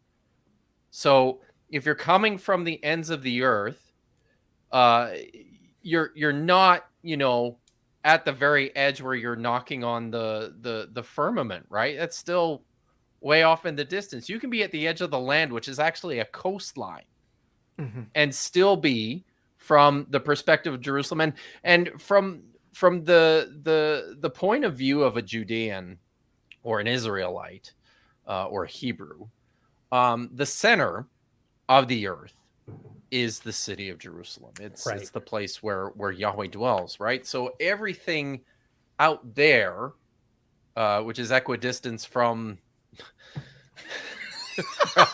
from the point where Yahweh dwells. Last time I come on this all fucking of this, We love you, man. we do. You'll So, look but at a the text point from is, your like- wife. If she texts you. You'll look, motherfucker. I had to, man. I had to. Sorry, Kipp. No. Should I? So yeah, it's all these places, all these faraway countries are equidistant at the coastlines that are, at the edges away from Jerusalem. I hope that helps. Can you pull up a Babylonian map of the world? Just Google Babylonian map of the world, and there should be a line drawing of it. There should be several of them. It'd be worth popping it up, I think, because this is a common idea, right? So actually, my old advisor Paul Del Nero in 2018 maybe wrote an article on the Babylonian map of the world, and he kind of goes over all the history of scholarship. Can you help me make Yeah, sure that right in the middle, there's like a white and black and white drawing. This one? Yeah, that should be fine. It's really small. Yeah, if there's a bigger one. You want me to, is that a good one? Yeah, it's okay. But like the one up at the top of the screen. Where? In the middle here? here? Or is that a video? Let me do this. Let me drag it and bring it over here to us, so I'm not sharing anymore, and then it'll make it easier to see, I think. Because what happens in the text is you have this tablet, this cuneiform tablet. It's got a drawing on it. Yep, there it is. It's blurry as hell, though. Yeah, but that's okay. You can still see what's going on, though. If you take the super chat down for just a second, sorry, Jennifer. Sorry. Here, I'm trying to find it. Sorry. But if you look over on the left, you see the actual cuneiform tablet. You see the drawing there, and then that's a line drawing of what is there on the text. But Babylon is at the center, right? There's all kinds of discussion that goes on around with this, right? Babylon in the center. You see Assyria off to the right, Urartu in the north. But then you've got the primeval ocean, right, or the cosmic ocean, whatever, that goes around the land. I'm moving my arms here, and like nobody can see me, so I don't know why I'm doing that. But then these points that go off in Akkadian, they're called the Nagu. Yeah, that's right. The gods can see, and that's what matters. And so these are the far-flung place, but Babylon is at the center, right? That's the key, and that's what Kipp was talking about. So this is the Babylonian map of the world. Yeah. Great analogy there. Yeah. In fact, if we also want, I also have on my computer a medieval version of this kind of thing. Have you ever heard of TNO maps?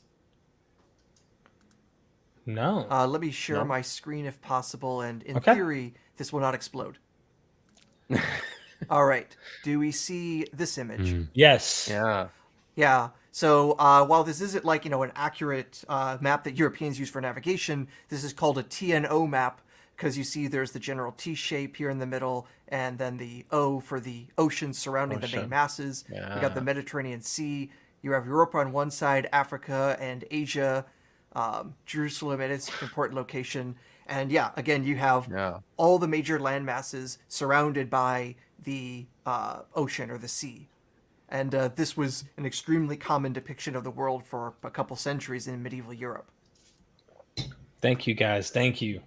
Constellation Pegasus, some happy, wonderful guests like tonight are on this show, helped leave Watchtower and exit religion completely with confidence. Confidence with facts are everything to help calm the mind. Man, Constellation Pegasus. You're awesome. I mean, seriously, I'm not kidding. Constellation, you have eternal salvation, MythVision kind. Hank says, are Matt Walsh and Mike Winger the same used God salesmen? I know that Jimmy Snow has a lot to say right now about Matt Walsh, about things that he might eat. I don't know if you go on Twitter. Kipp, you wouldn't know anything about that, about Twitter. But, no, I don't. Yeah. Hey, everybody in the audience, pressure. I don't even know who Kill. Matt Walsh is. Yeah, pressure Dr. Kill to get on Twitter. We need him there. Just call yourself Dr. Kill. Like, literally. You should. At least people know what to expect. Robert Herring says, just sending love from Roswell and the teaching sped gig You guys are awesome. You should hear the crap I say to my 6th to 8th graders about God, Jesus. I hope you're not breaking anything constitutional. Right. Yeah, when I was teaching high school, I was very cautious to step away from anything that could be a problem, especially when I was teaching at a Catholic high school. I've seen enough God's Not Dead movies to know that shit is real. Wow. J. Victor, by the time the Gospels were being written, it was well established that the earth is a sphere. Why would the author allude to a flat earth then? I know Aaron has thoughts on this, right? Of course, when we say the Bible, we should be a little bit careful, like when, say, like the Song of the Sea was composed, there were no round earthers per se. But by the time of the New Testament, that was common knowledge for anyone educated in the Greco-Roman world. So I want to be a little bit cautious there. But yeah, it seemed like for some reason they definitely had to be stuck with that primeval model of the universe because, well, it was divinely revealed, and common sense says you should believe the word of God, not these crazy people with their sticks and their shadows telling you that the Earth is so many cubits around. It's like, what do these geometers know? Hey, Aaron, on that note, is there any discussion about how widespread the scientific cosmology was around the time of the 1st century? So, like, is this something that was gaining a lot of traction and currency within the Greco-Roman world, or was it just still like out in the fringes, this minority perspective? So here's basically what I do know, that basically in the 5th century BC, you have some of the early Pythagoreans start arguing for the sphericity of the Earth. Whether it goes back to Pythagoras himself or not is kind of unknowable. But it seems like in the 5th century, you have people starting to argue that. Aristotle argues that based on both physical arguments and observational arguments, especially like how the stars change, or like the time that someone sees a lunar eclipse is different in Babylon versus in Athens. Things like that, indicating that there's something going on that can't be accounted with the round system, the shadow of the Earth on the moon. So once you get to basically Alexander the Great times and afterwards, it seems like pretty much everyone educated in Greek natural science would know this. In fact, the basics of that cosmology you can find in poetry. So in Aratus, in his Phenomena, which is basically this didactic poem for the constellations and the solar system, the basics of what the solar system was for back then, it talks about a spherical Earth. In Ovid's Metamorphosis, it's also a spherical Earth there. So it's literally in the poetry. It's in the basic learning materials. And I'll note also, Aratus's poem is the only scientific treatise quoted in the entire Bible. It has a quick quote in the book of Acts. It's a theological part of it, so it's like the most non-sciencey part of the science text. But that shows there's definitely an awareness of this text, and it was a very common school text. We actually have kids' homeworks based on that. Like, we literally found like someone's homework, writing in the margins and trying to do their commentary on Aratus's poem. So wow, they should have known if they were educated, and if they wrote the Greek that they did, they ought to have known better.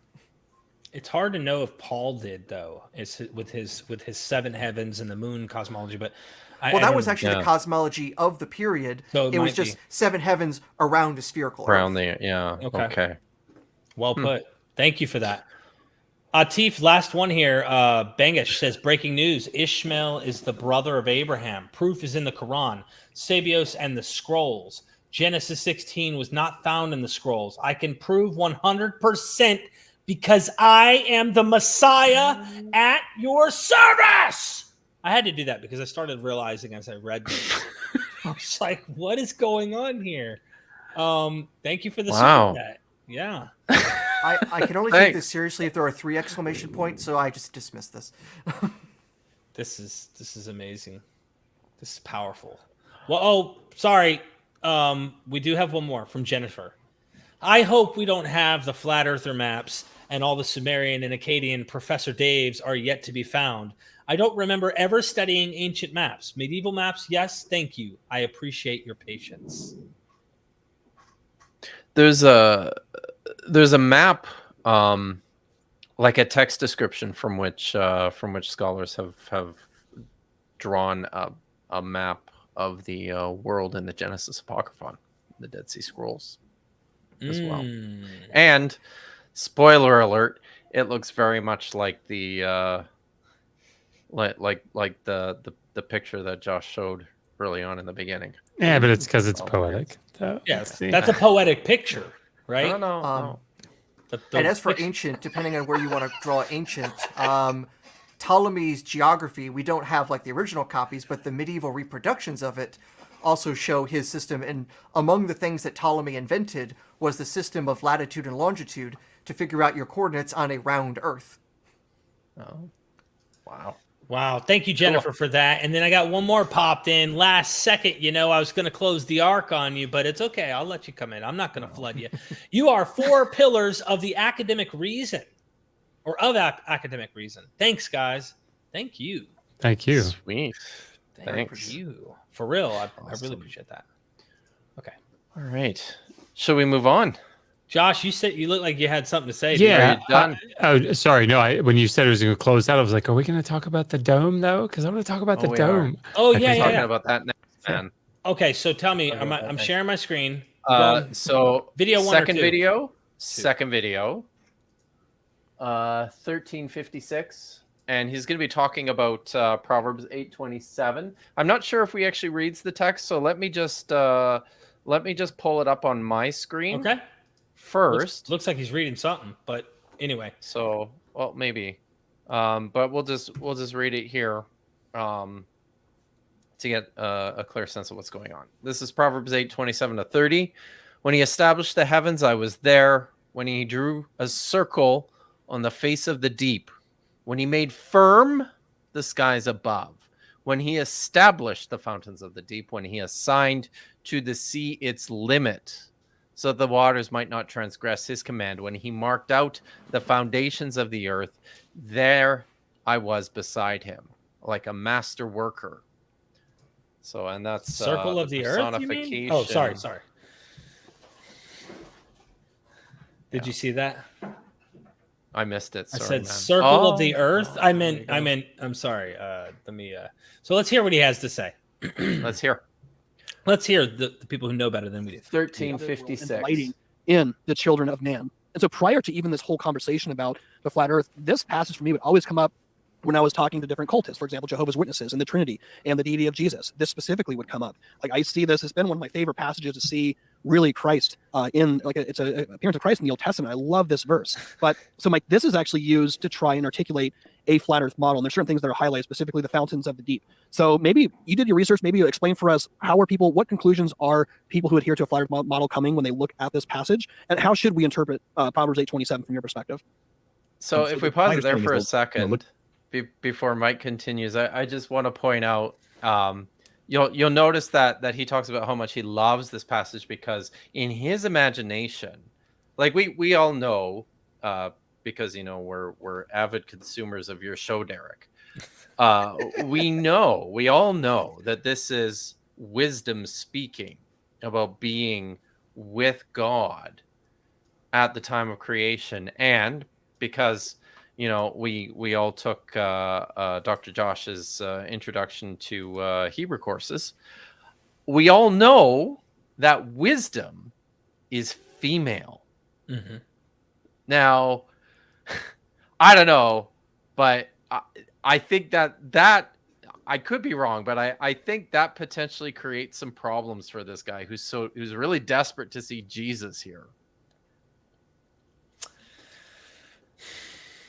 I think it's built into obviously we know what happens later and how even Jews were doing this. But yeah, do you want to continue? Yeah, let's just continue the video. Hold on, I'm on the wrong page. Where did I put the video? Okay, there we are. Look at this passage and they'll notice like the circle of the earth, the fountains of the deep, and especially the earth has foundations. It specifically mentions foundations of the earth. And so they take those to be physical foundations under the surface area.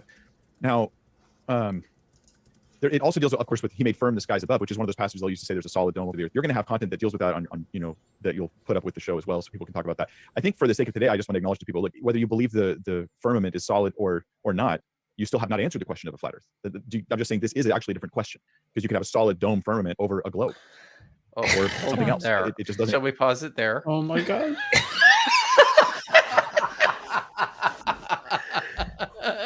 No way. I don't know. It's time to retire, Mike. Hold on. I'm trying to picture that. Like, there's this like What does that look around. like? I mean, I guess does he mean like just physically that could possibly, I mean, like, yeah, I don't understand. I don't know what that looks like. Does he mean that And there's just, because it's not a dome anymore, right? No, That you're just it's not. just an outer casing to the. Yeah. It's like a Maybe glass. that's it. Maybe it's just you can have just a firm. Maybe it could just be you could just. Or have like a it's solid- biodome. That's what it is, Right. man. That's what it is. It's just boom. There you go. Biodome. Oh man, that's funny. So yeah. I don't know. Did you? So Aaron went and cried. That's what happened. Aaron, that's what it was. Can't do that on camera. He couldn't It's just handle. so sad. Yeah. Did you hear his? Let me replay that one more. Oh no, time. I heard. I had my headphones on. He's so like, I, don't play it again. Don't play it again. But it's worth it. It's worth showing. no, go ahead, make me suffer. Because you can have a solid dome firmament over a globe. No. All right, here's the that's not what dome scientist. means. So here's the Is scientist. like the globe inside is the sphere inside the snow globe? That's what it sounds like. So yeah, I guess basically this is the firmament, and the Earth is just this dot that sits in there. I guess that's what is going on. And I should have emptied that coffee cup better. That's okay. It's okay. Wow. Oh, Aaron's computer. I died. will also note that it was apparently the common view that the celestial spheres were solid crystalline domes until the 16th century. And the final disproof for that came from some of the careful observations of Tycho Brahe when he was observing a comet coming in 1572, if I remember correctly. And he was able to actually measure what is called the parallax, which is a way of measuring the distance of the object, and realizing, hey, if this thing is moving through the solar system as it looks like, it must be smashing through all of these celestial spheres through the planets. And so that was like the first big disproof of that idea. So, there's no dome. That's pretty awesome. So I guess I mean before we continue the video, maybe, and he mentioned it, maybe this is the time to talk a little bit about the firmament, because he talked about they don't actually ever delve into the firmament in this show, but they have posted articles on their blog about the firmament. I know Aaron, Josh, I doubt you read the articles because you got 5 kids. yeah, sorry. I know Aaron read the article because I got like a profanity, well, not profanity lace, but it certainly looked like you'd put your head through a wall after reading the article about the firmament.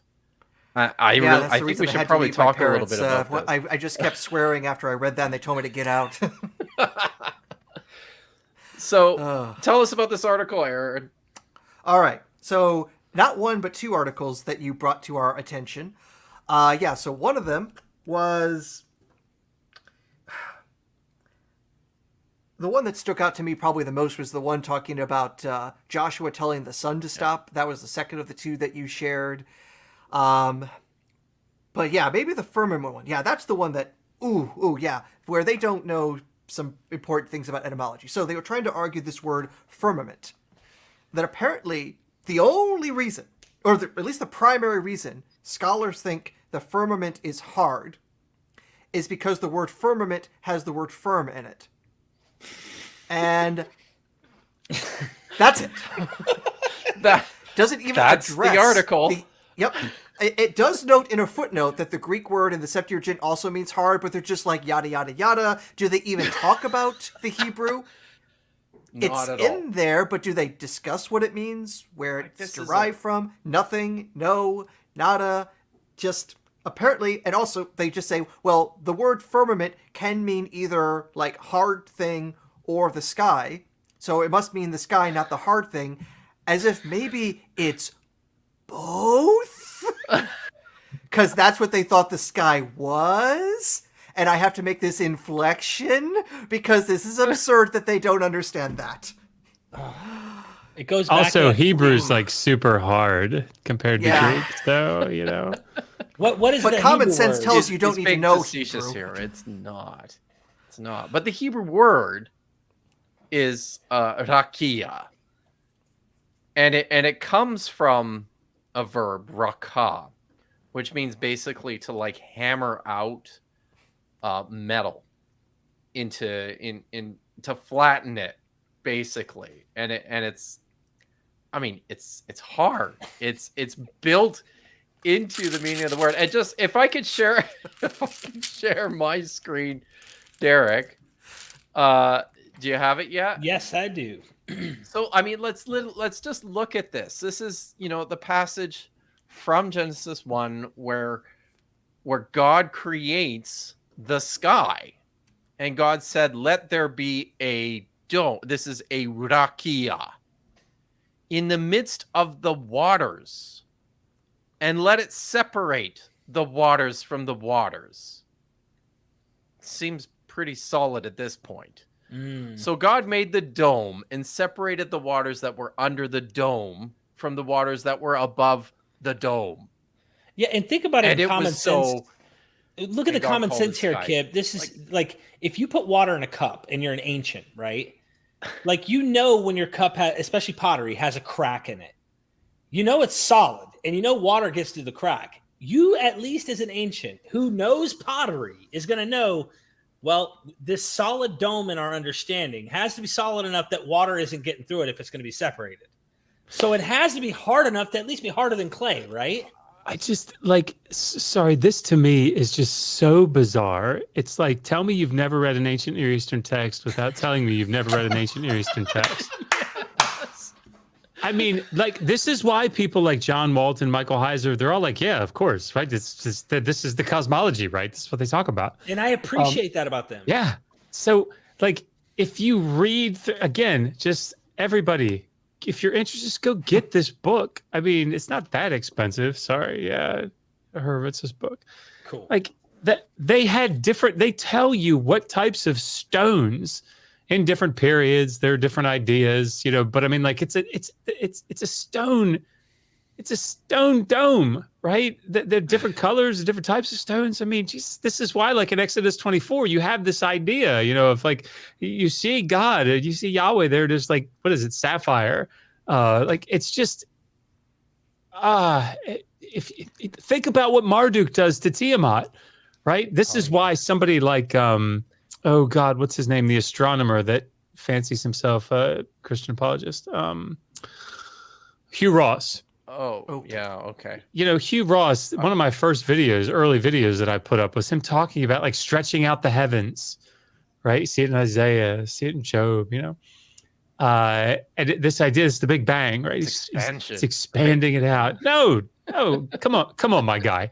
If you read through Enuma Elish, right, he kills Tiamat, cuts half of her up, and takes and stretches out the hide as the sky, and puts guards in place to keep the water back. Oh, we're getting to that. Yeah, Josh. sorry. We're getting to it. Oh man. So, Dro, thank you for that super chat. Maybe just play a little bit more of this, and then we should probably move on to Job 38. Okay.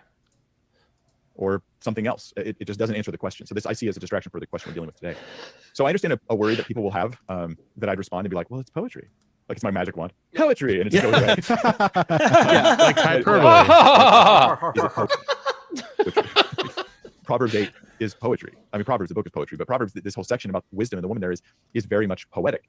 And Job is not to be taken literally in all of its poetic descriptions. This is talking about wisdom as if wisdom was a woman who was there when God created the earth.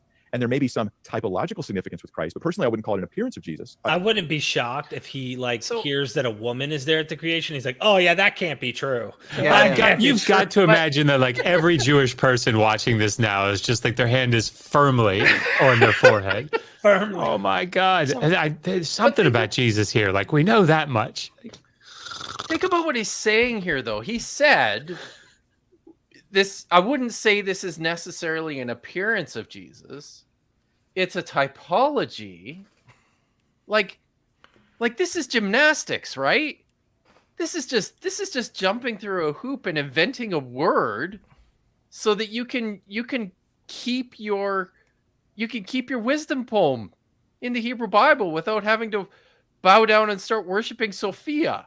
Mm-hmm. Yeah, this is basically just a slightly sophisticated way of saying, I'm not saying it's aliens, but it's aliens. I'm not saying it's Jesus, exactly. but it's Jesus. It's kind of Jesus. Oh. Pay no attention. He's wearing. He's just a Jesus in drag. It's storytime drag Jesus. He won't be okay with that. So probably not. But I don't know how to get from where we are to where Mike is. That's as close as I can get. I'm sorry, Mike. I can't do it. So maybe play a little bit more and then we'll move on. Okay. I would say we could try to find typology here. Yeah. But typology is different than saying wisdom literally is this woman who's with, because it's feminine here throughout Proverbs. Wisdom is seen as a woman. Yeah. Describes wisdom as a woman. So if we take this as a literal woman called wisdom was there, then we have a bunch of issues that I'm just going to add. I'm going to say, hey, if you're going to take it that way, and then we're going to take the whole section as quite literal, then we have several issues we should consider. If God, I'm just throwing this out there, what if just saying there was a wife of God, and I'm not saying that that's what this is, but that's not an option to him. So anyway, let's not even. Well, at what point do you make the distinction? You have to. There's nothing natural within the text that precludes you from thinking that this is a feminine being, like a female being. Sorry, this is a female being with God at the beginning in creation. You can't just conclude. There's nothing within the text which is providing you indicators. I mean, he started with anything but that. He said, we can come with this with typology, but we can't come to it with the conclusion you're drawing right there. And it's how can you come with typology when this is feminine? Nowhere is this masculine at all. So you can approach this with typology, which the authors themselves have been type what? What do you mean and typology? Who's this guy? And not to mention, we can actually, use Mike's stuff and think biblically and see, are there any other places that we can find space ladies? Yeah, how about in Revelation 12? Right. So it's not absurd, even if you think biblically. So there's no good reason to dismiss this. And again, the whole book of wisdom and the like is just this was pretty easy to visualize for a Jewish audience. Hey, maybe just jump up to 1704. Okay. We're pretty close to there, aren't we? I think this is. I can see foundations on both of those. I wouldn't really have a problem with that term. Or fountains of the deep, which could just be underground springs. Easily. The Bible talks about underground springs. We know that there's such thing as underground springs as well. Circle on the face of the deep could be the horizon, or it could be a circle across, which would not. I don't know if it's out on the face of the deep, or is a circle on the ice wall. It's not really in the water. It's on the ice. I'm still. It would have been awesome if Mike. I don't really know what I'm talking about. Really. Honestly, great interview.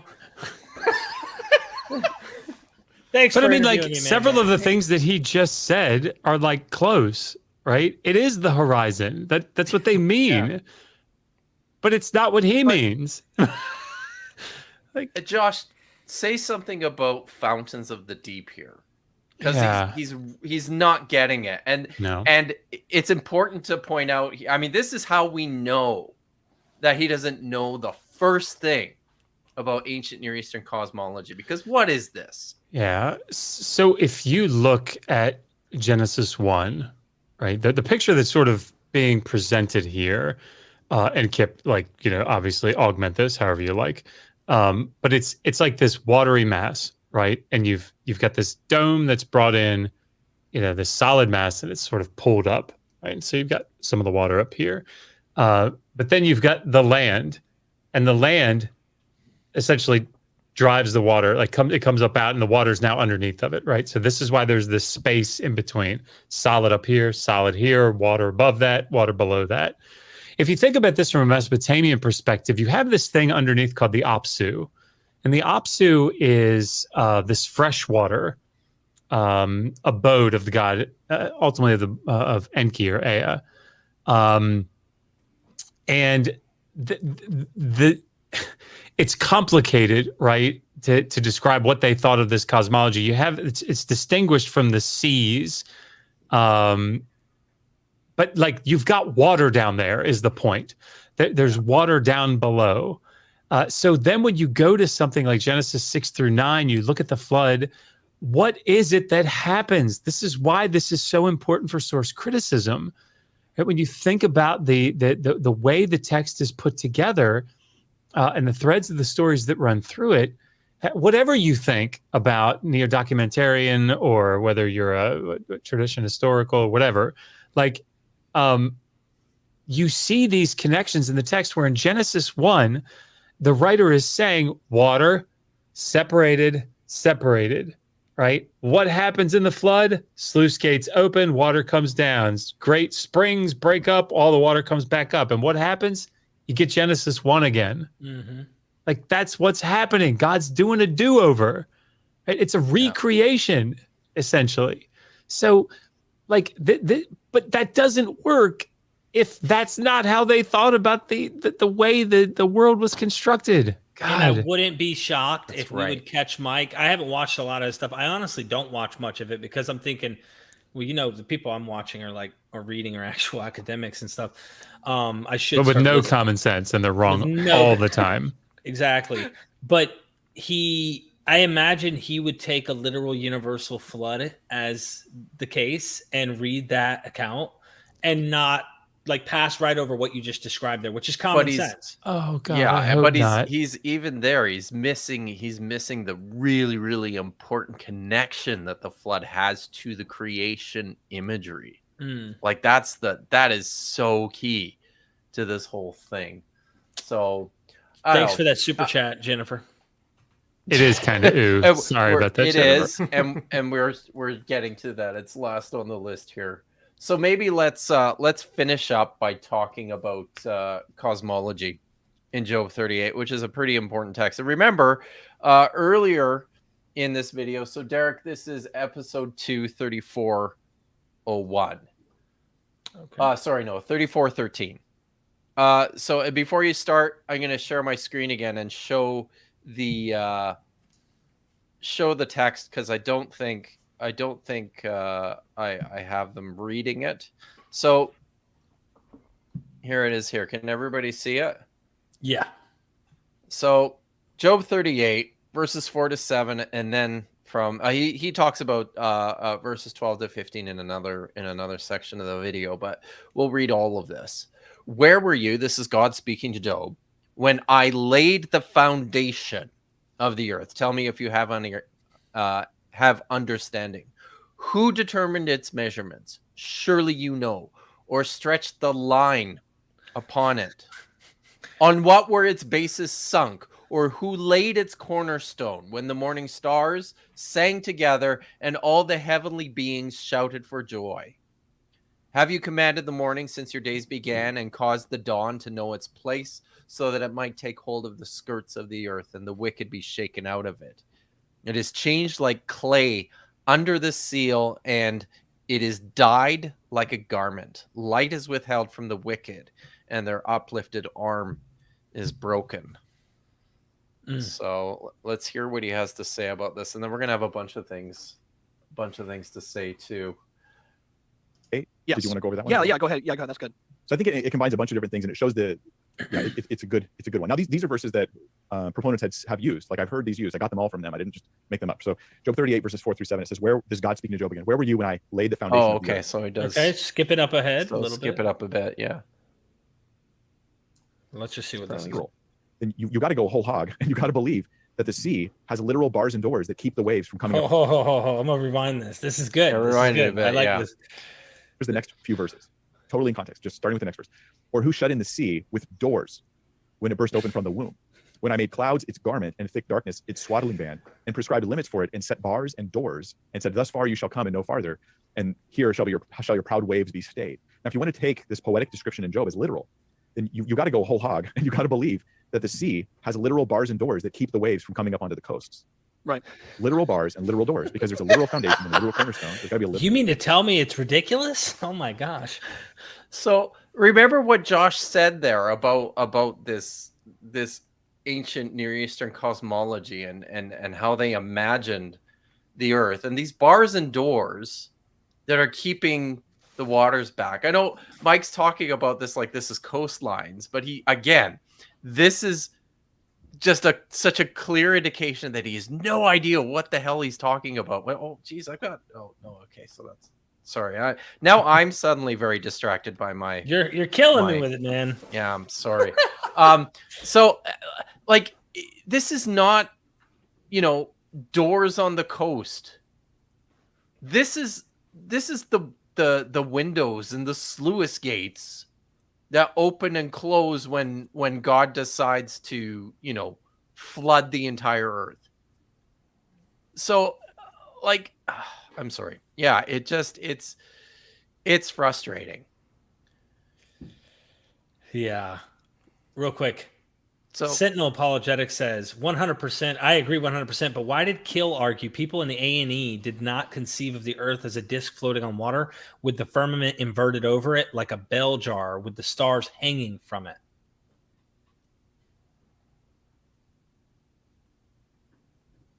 Sorry, does he want us to take that? I don't quote? know. Is that a question? Like, are we supposed to explain? Why did Kill argue people in the ancient Near East did not Keel is for kill for Kipp. I was talking about, is it Othamar Keel? Maybe. I don't know. I'm doing bad guesses. It's hard to know. Yeah, I'm reticent to take a sentence out of his book. Yeah. And explain what he's talking about there. That? People in the ancient Near East. Huh.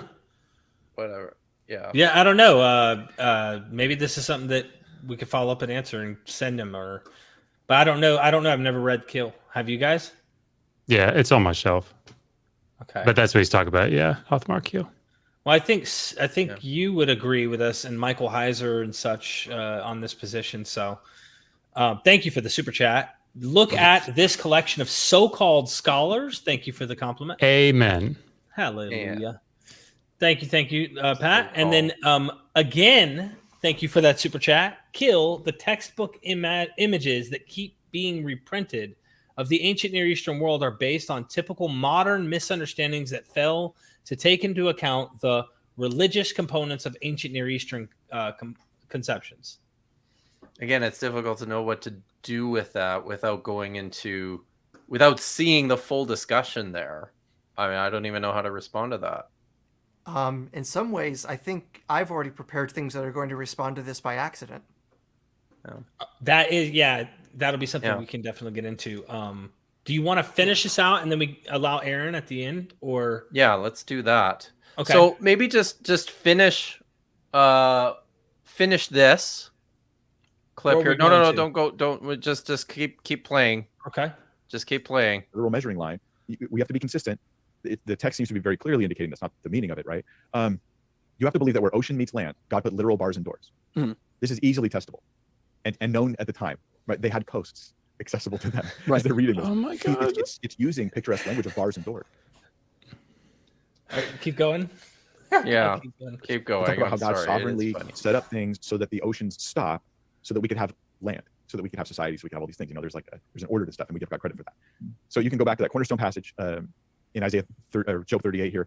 If it's a literal cornerstone, you have to believe in a literal gigantic measuring tape that God used in sizing the earth, because in the same verse he says, "Who stretched the line upon it?" Right? Did the ocean come from a giant womb? Right. Because that's what the text says here in verse 8. The sea burst from a womb. That's interesting. Hold on. Do I need to rewind that? Do it again. Yes. All right, I'll go right here. Same verse he says, "Who stretched the line upon it?" Right? Did the ocean come from a giant womb? Right. Because that's what the text says here in verse 8. The sea burst from a womb. That's interesting. Like, who's that? Whose womb was that? Exactly. No, it's just poetic language to discuss the nature of things. So it's rich poetry, not to be taken literally. And I think that's the case with things like foundations. Although, in my opinion, Josh, you could have an earth with foundations, no matter what shape it is. All you need is large amounts of solid material underneath the surface dirt, and the earth has foundations. So that doesn't seem like it proves much to me. Right? No, exactly. Okay, we could stop it. So, but Josh, I just have to know. What? So whose womb, Josh?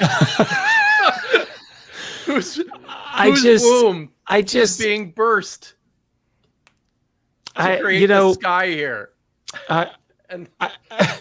This is why, God, to think that this idea, first of all, to think this idea is so absolutely ridiculous is to do a disservice, I think, to Babylonian cosmology, right? Because again, Tiamat is used to create the world, right? So like, but I don't know, the thing that he's doing, I think he should be critical of himself, because what he's being critical of others, he is now doing. It's this hyper literal reading of the text, right? Nobody's taking it that way.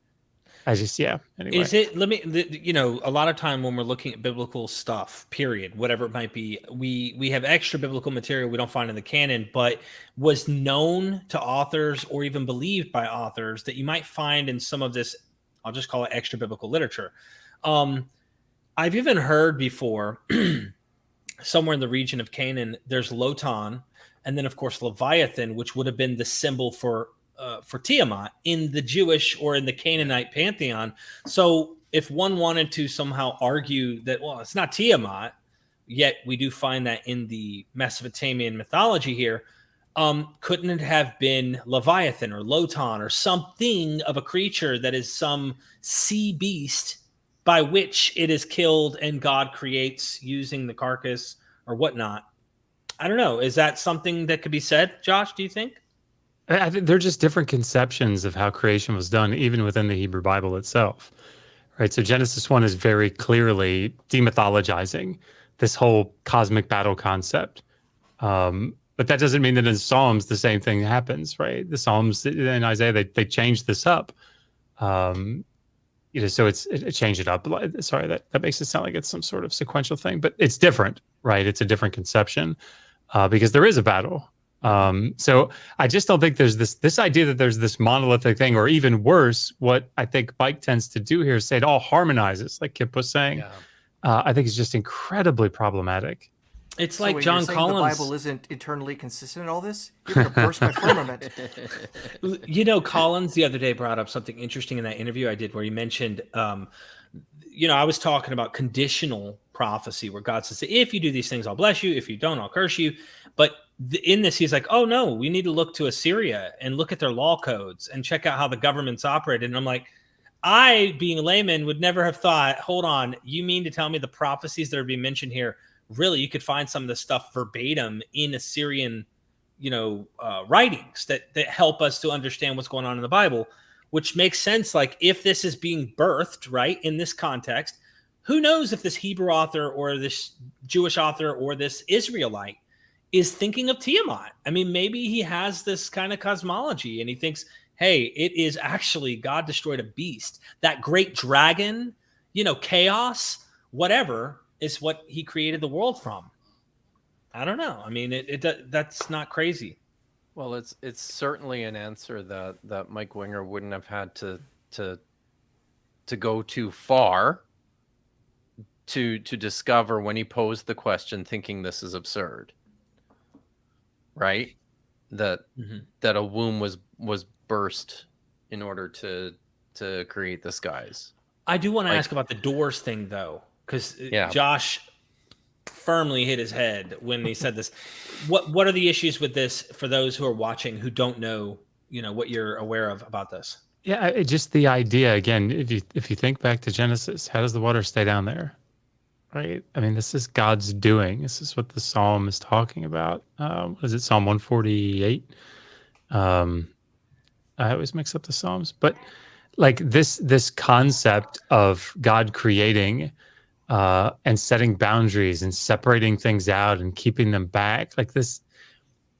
like the sluice gates in the flood account, it's not just like meant to be some poetic thing, right? This was the concept. Like when Etana goes up into the heavens, it's not that he's where's he going, right? I don't understand. Like when Adapa breaks the wing of the wind, right, of the south wind. Like, what does that mean that he breaks the wing of it? But through magic, right? And the wind stops blowing. Go figure. It certainly there's a great difficulty, I think, in getting back to what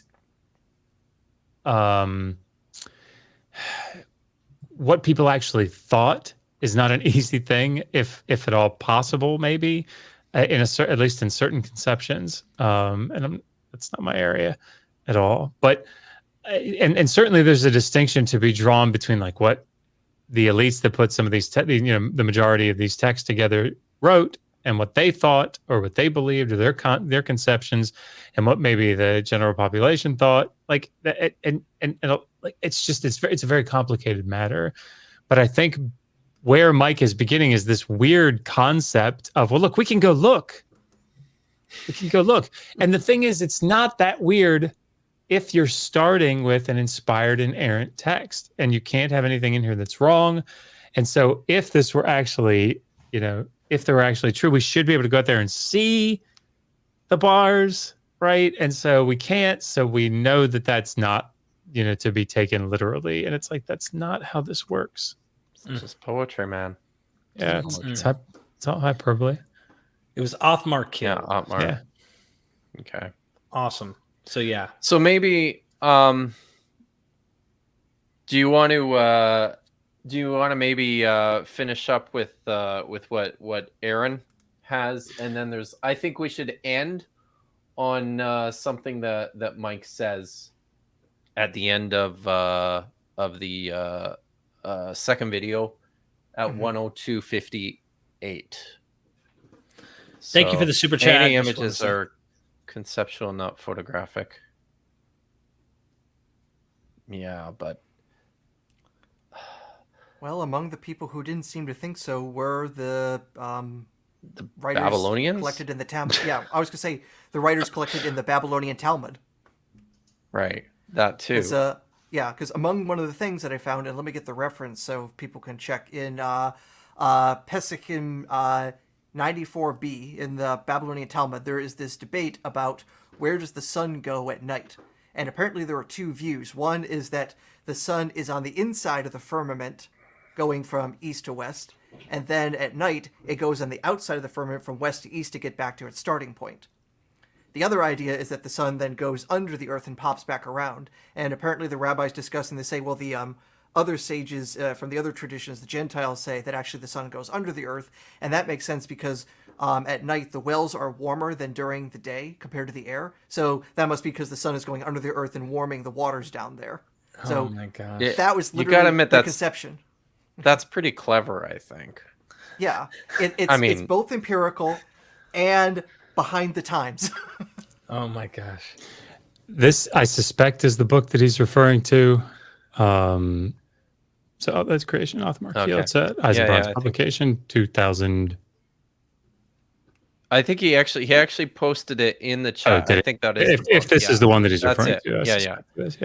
Yeah. So now you're gonna have to read the whole thing, Josh. Gee, thanks. Thank you. Yes, that's the book. Yes, 2008 edition. Thank you. I appreciate those super chats for real, Rob. Now we're going back to the final parts here, right? Of So just jump ahead to 102:58. It's the second video, right? Yeah. Yep. This is 102:58. Maybe before we do that, I think we won't play it, but one of the things that I think it's this guy actually says towards the end of this podcast is that there's this warning in the book of James about how teachers are going to be, judged more harshly and more critically than people who don't teach, and then basically uses this as a warning to everybody that we should all be absolutely terrified if we're deigning to if we're deigning to make pronouncements about truth, about facts, about actuality, because if we're wrong, God's gonna punish us even more than he would have ordinarily. That's because we're leading 350 people astray in this live stream right now. It's okay. So It would be how high is that? You could see it, right? If we're taking these things literal, just as everything else that may be poetic in language in scripture, and I don't think this is poetic by any means, but I'm saying if I'm to think as a flat person who holds to the flat earth model, if I'm looking up, literally heaven is above the firmament. He must have seen something, but wouldn't it be a speck? Wouldn't it be a thought? Wouldn't he actually be able to see who it was? I would say that your thought process of scripture couldn't rightly even understand this. I would say heaven is close, but we can't see it.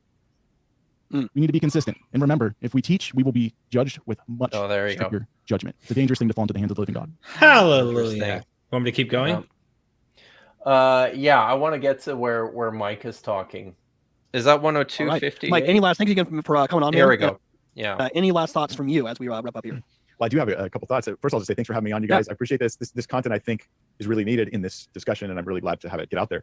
In response to the question about what if just the Israelites were holding to a flat Earth understanding of things at the time, I would say this is not okay. It's good for historical background to know what the people at the time already believed, but it's not good to project those beliefs onto Scripture if Scripture doesn't actually teach it. Oh, this is my favorite part. This is actually my favorite part. I remember this now. Yeah. Do we want to pause, or do I need to just continue a little more? I mean, this is so important. It's just a little bit more. Okay. I'm going to play that real quick. Everybody pay attention to this. This is I can't emphasize this enough. Here we go. This is not okay. It's good for historical background to know what the people at the time already believed, but it's not good to project those beliefs onto Scripture if Scripture doesn't actually teach it, because then you trap God into the already beliefs of the people of the time. And so there's times in Israel where they're believing weird things. They're like, here's God and here's his Asherah, his heavenly wife. Right? Well, there's Israelites who believe that, but the Bible refutes that. The only way we can let the Bible teach us something different than what we or someone else already believes is if we don't just make the very reckless statement of, well, if ancient Near Eastern people believed it, then the Bible automatically teaches it. And what we're doing is we've said, look, even scholars promote things like they say, well, the ends of the earth is talking about these actual edges on the edge of the broadest ends of the earth. But we showed you the verses in context. It's talking about Babylon. I'm like, you don't have to be a scholar to know they're wrong. This is just basic reading skills 101. Just take the Scripture. Hold on, here we are again with the reading skills 101. Hold on, 105. This is I love it when he does this right here. Oh, they're wrong. This is just basic reading skills 101. Just take the Scripture as it comes. And so I also am skeptical that the cosmology of the ancient Near East was this model that we keep seeing put in front of us. But that to me is a different discussion, right? Because whatever they believed, I can just show Scripture doesn't teach that and move on. I could, as long as I can show them that, There we go. Whatever they believed, I can just show from Scripture that they're wrong. I think that just about says it all, doesn't it? I think so, but I also thought it was really important, and why I think that was one of my favorite parts is when he acts like what they believed doesn't reflect what the Bible says. And this gets it, and don't get me wrong, sure, we can get into the complexity here. Josh talked about this earlier. Like, did the elites think this way, and did the common folks think this way, or whatnot? But the stuff we're finding that's etched in stone. I'll give you an example here. Don't know where I found this picture from, but this was not a common person. This was an elite. Okay, people who are drawing these kind of things are not the common folk. They are the elites. Graphical presentation of an ancient Near Eastern cosmology, drawing from a conceptual presentation of an ancient Near Eastern cosmology. Right.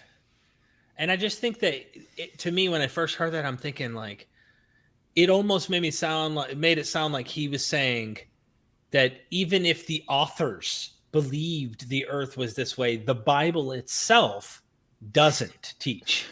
Okay. That's how it sounded. It kind of sounds like that. It does kind of sound like that. Let's be totally fair. right? No one that I know of would ever say, all right, when we come to the biblical text, we have to assume onto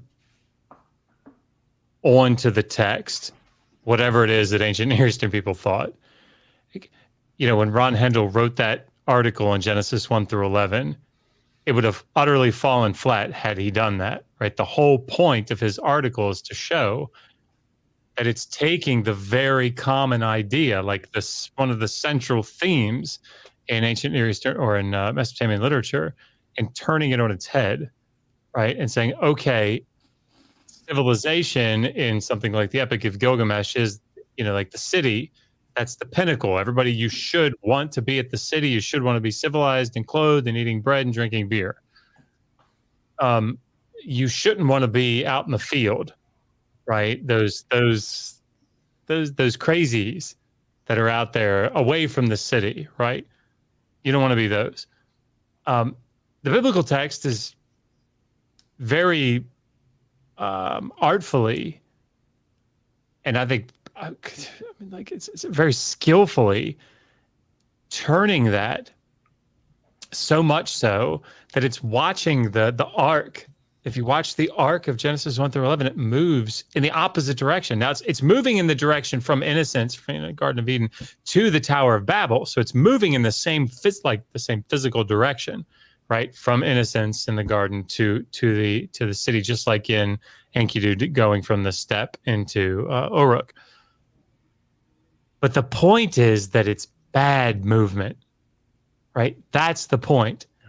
And it's very, very different. It's the exact opposite, right? And as Kipp pointed out, and it made its way into the book, cited by him, by the way, as he pointed out in a discussion that I had with him, he said, think about what Abraham did in Genesis 12, right? Immediately, he leaves Ur of the Chaldees. He leaves Mesopotamia. And what does he do for the rest of his life? He wanders around, right? Outside of cities. And that's it. And even within that city, even within just to add another layer on this, there is one part of that whole story of Abraham that deals with settlement, and that's Lot, who goes and lives in the cities of Sodom and Gomorrah, and what happens to him. So yeah, I think that's all I've got. Wow, Aaron, I want to see what Aaron brought, because he had a presentation, and I know he wants to kind of just make sure he shows everybody what he's got. Excellent. So one of the things that kind of drove me up the wall that was mentioned towards the end there, and it just seems like the flat out denial that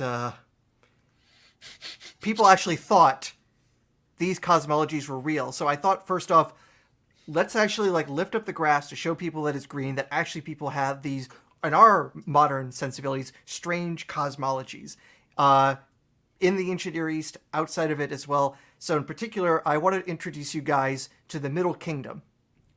But that's the English translation of the name of the place that you call China. Like China, actual name is Zhongguo, literally means Middle Kingdom. It's the middle of the world. And the classical Chinese conception is that the earth is square and the heavens are round and above the square earth. And this is just one representation of that from the 18th century, because it was basically up until just about that time that the Chinese scholars would promote this view of the cosmos. So you can see the square in there, that is supposed to be the earth with all the major rivers and mountains of mainland China, the South China Sea. And of course, there's a lot of Chinese characters here. I'll walk you through a few of those. So I first circled the various directions. So you have Dongxi, east-west, Beinan for north-south. And this is literally supposed to be a map of heaven and earth. It says that right across the top, going from right to left. Tiandi, Tingwei, Zhitiu. Literally, it's a map of heaven and earth. On the left side, what it says there is Difang, Ru, Chichu, which means the Earth is square like a chessboard. It literally comes out and says, "This is the shape of the Earth." I love it. Can And I on the just right, say, it says, "Sorry, go ahead." No, I was just gonna say I'm so impressed that I can recognize those directional symbols because I used to play mahjong when I was younger. Yeah.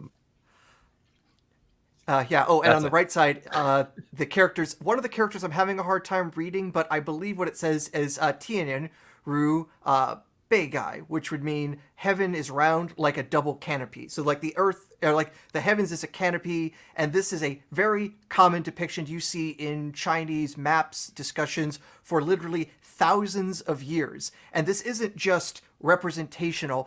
There are literally treatises giving geometrical measurements and demonstrations of how wide the Earth is and how high up the sky is.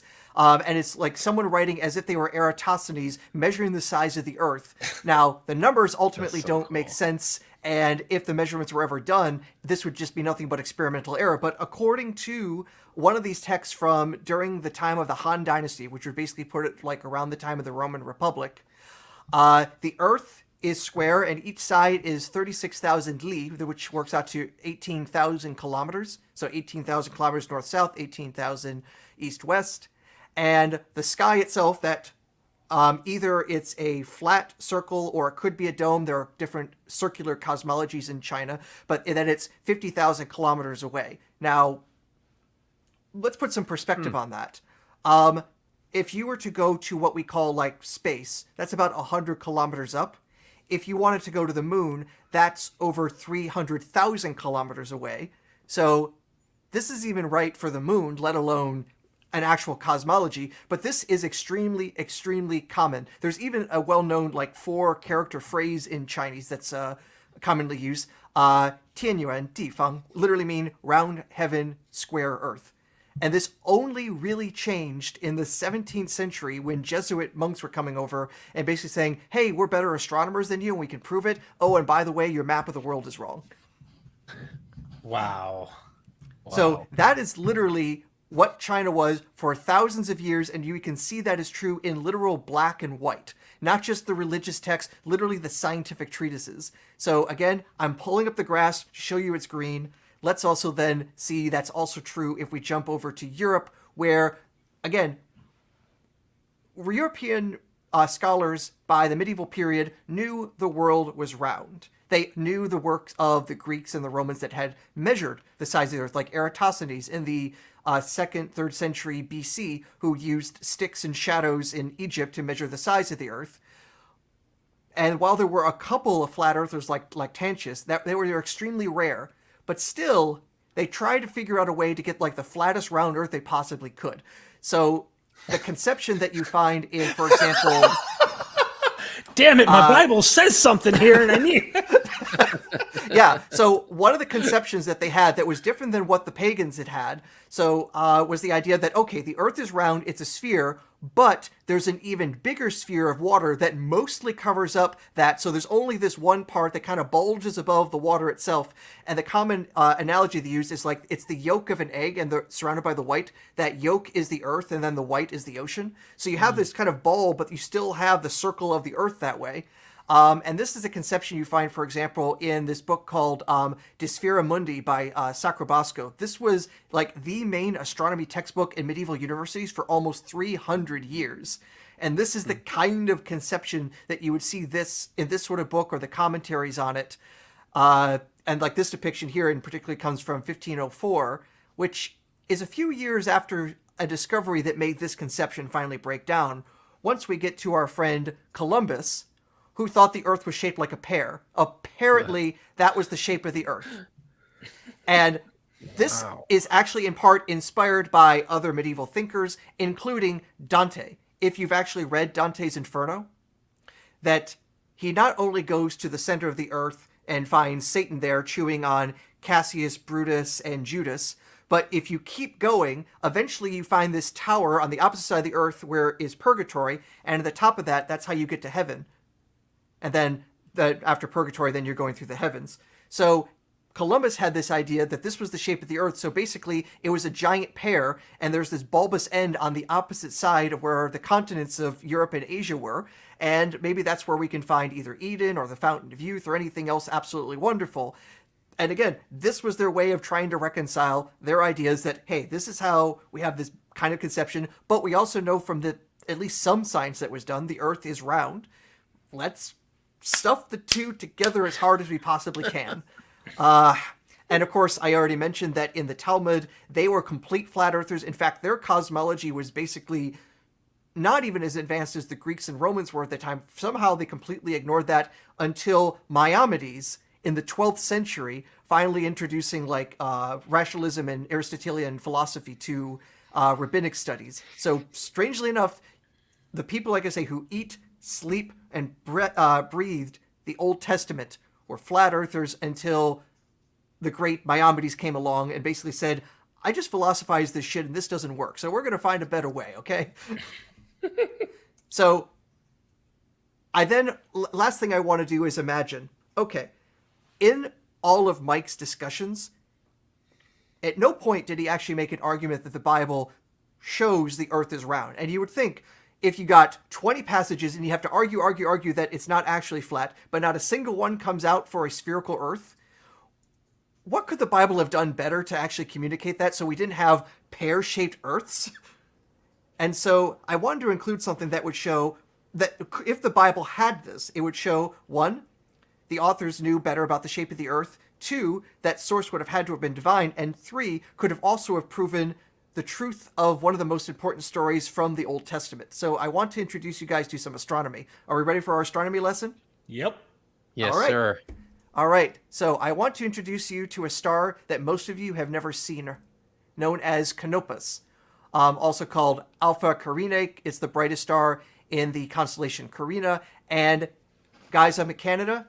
You probably haven't seen that if you stayed in Canada. If you're living in Europe, you probably haven't seen that star. But southern U.S., Africa, Middle East, you may have seen this. And the reason you may not have seen this is because if you are too far north, you can't actually see stars in the more southern sky. If you're on the equator, you can basically see all the stars. And why is that? Because of the roundness of the Earth. Flat earthers can't explain that. But here's the interesting thing. Canopus isn't just any star. It is the second brightest star in the night sky. So if you were like living in, say, I don't know, Egypt, you might have noticed that star. And interestingly, the Egyptians knew about the star. The Greeks and Romans didn't because it wasn't visible from their latitudes.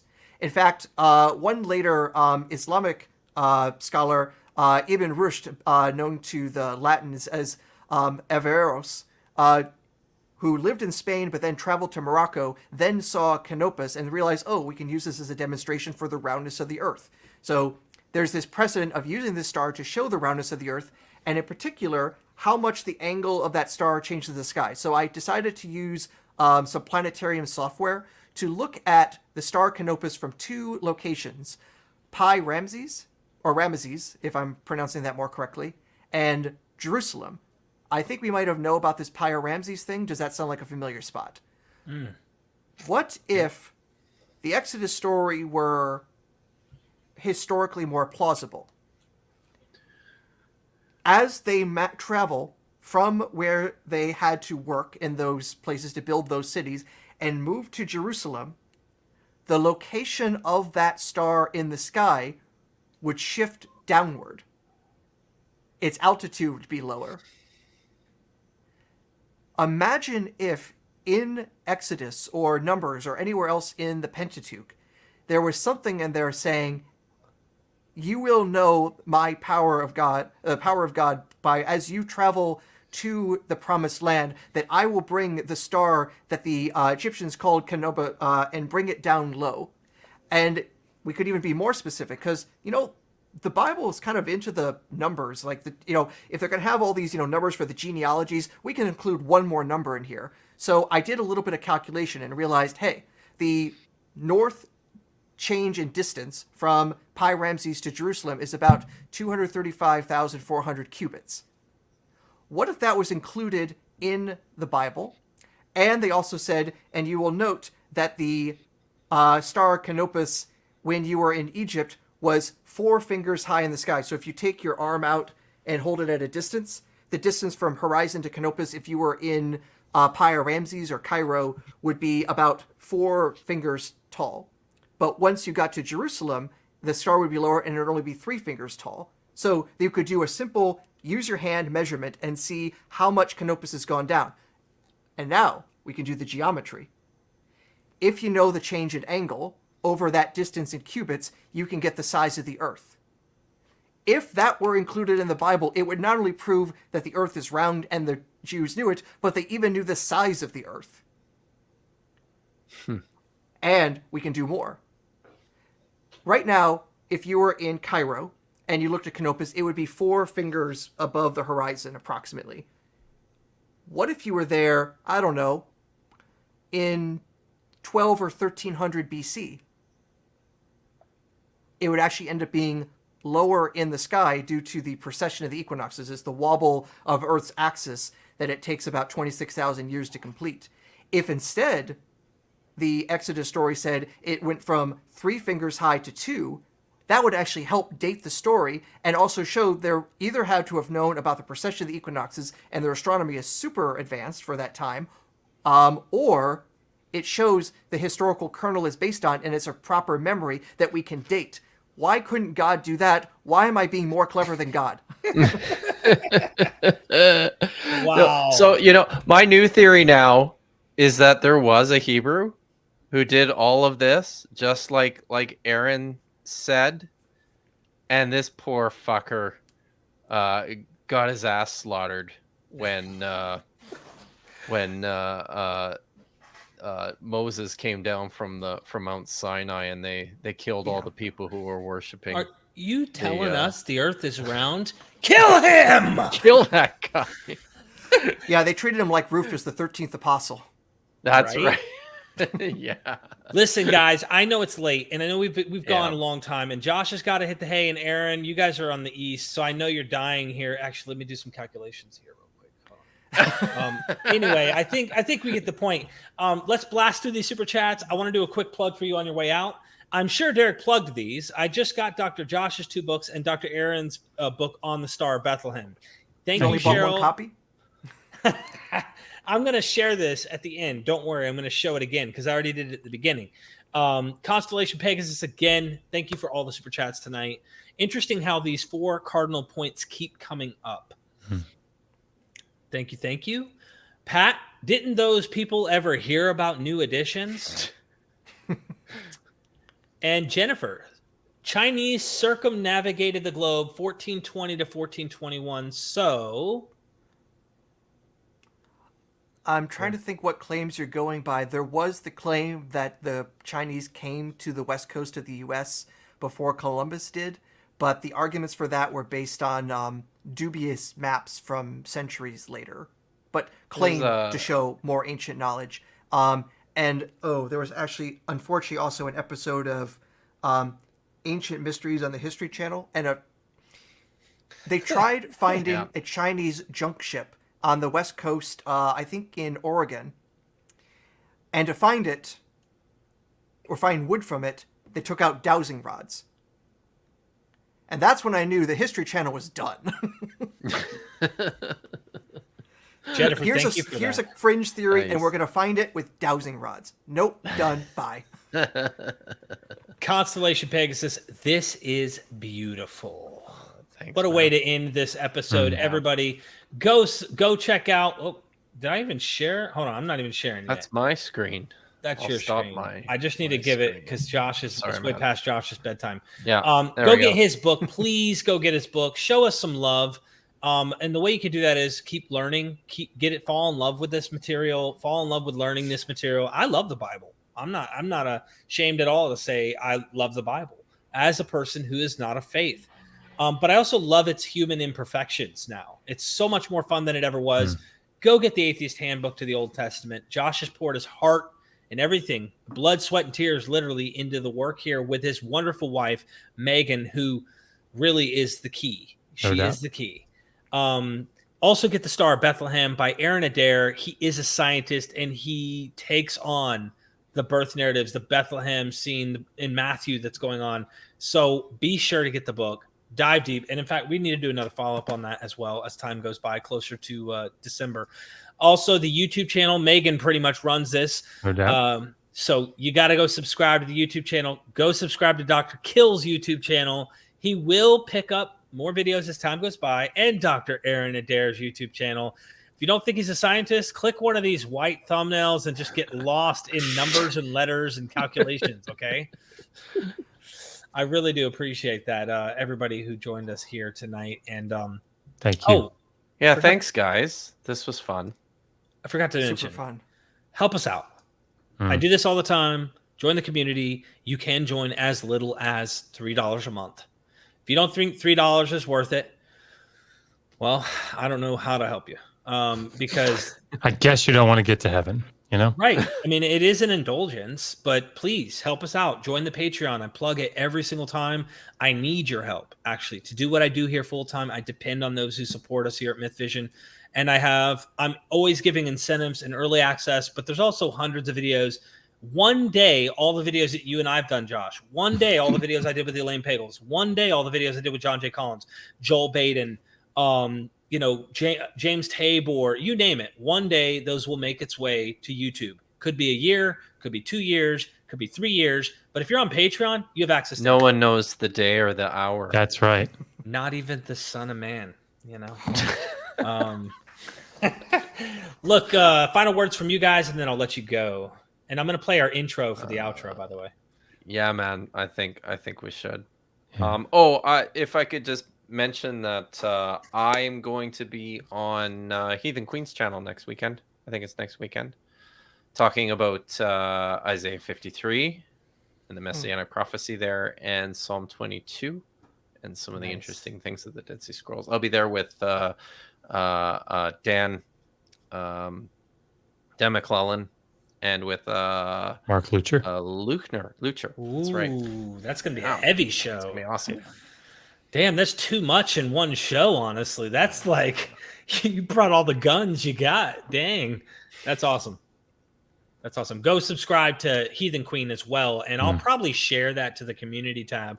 You know, that's one of the things I love to do is share, and post, and like we need to connect better. Josh, any final words from you? No, just some big stuff, coming up with Megan and Digital Hammurabi, and some work that she's going to be doing for Bart Ehrman. That's coming. Be on the lookout, I think. Yeah, be on the lookout. It's all a journey. We'll see.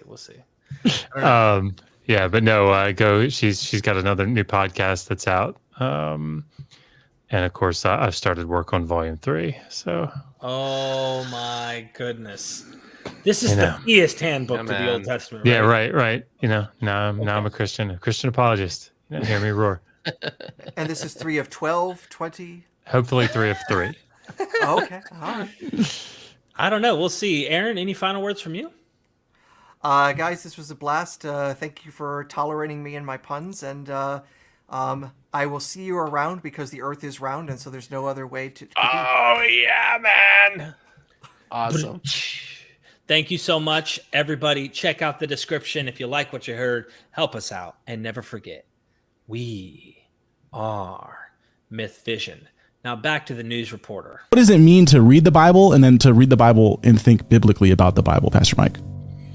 So it just comes down to really basic reading skill. Basic reading skills. At this, and forgive me, I don't mean anyone with a modicum of intelligence can do it, because brilliant people get this stuff wrong all the time. Brilliant people get this stuff wrong all the time.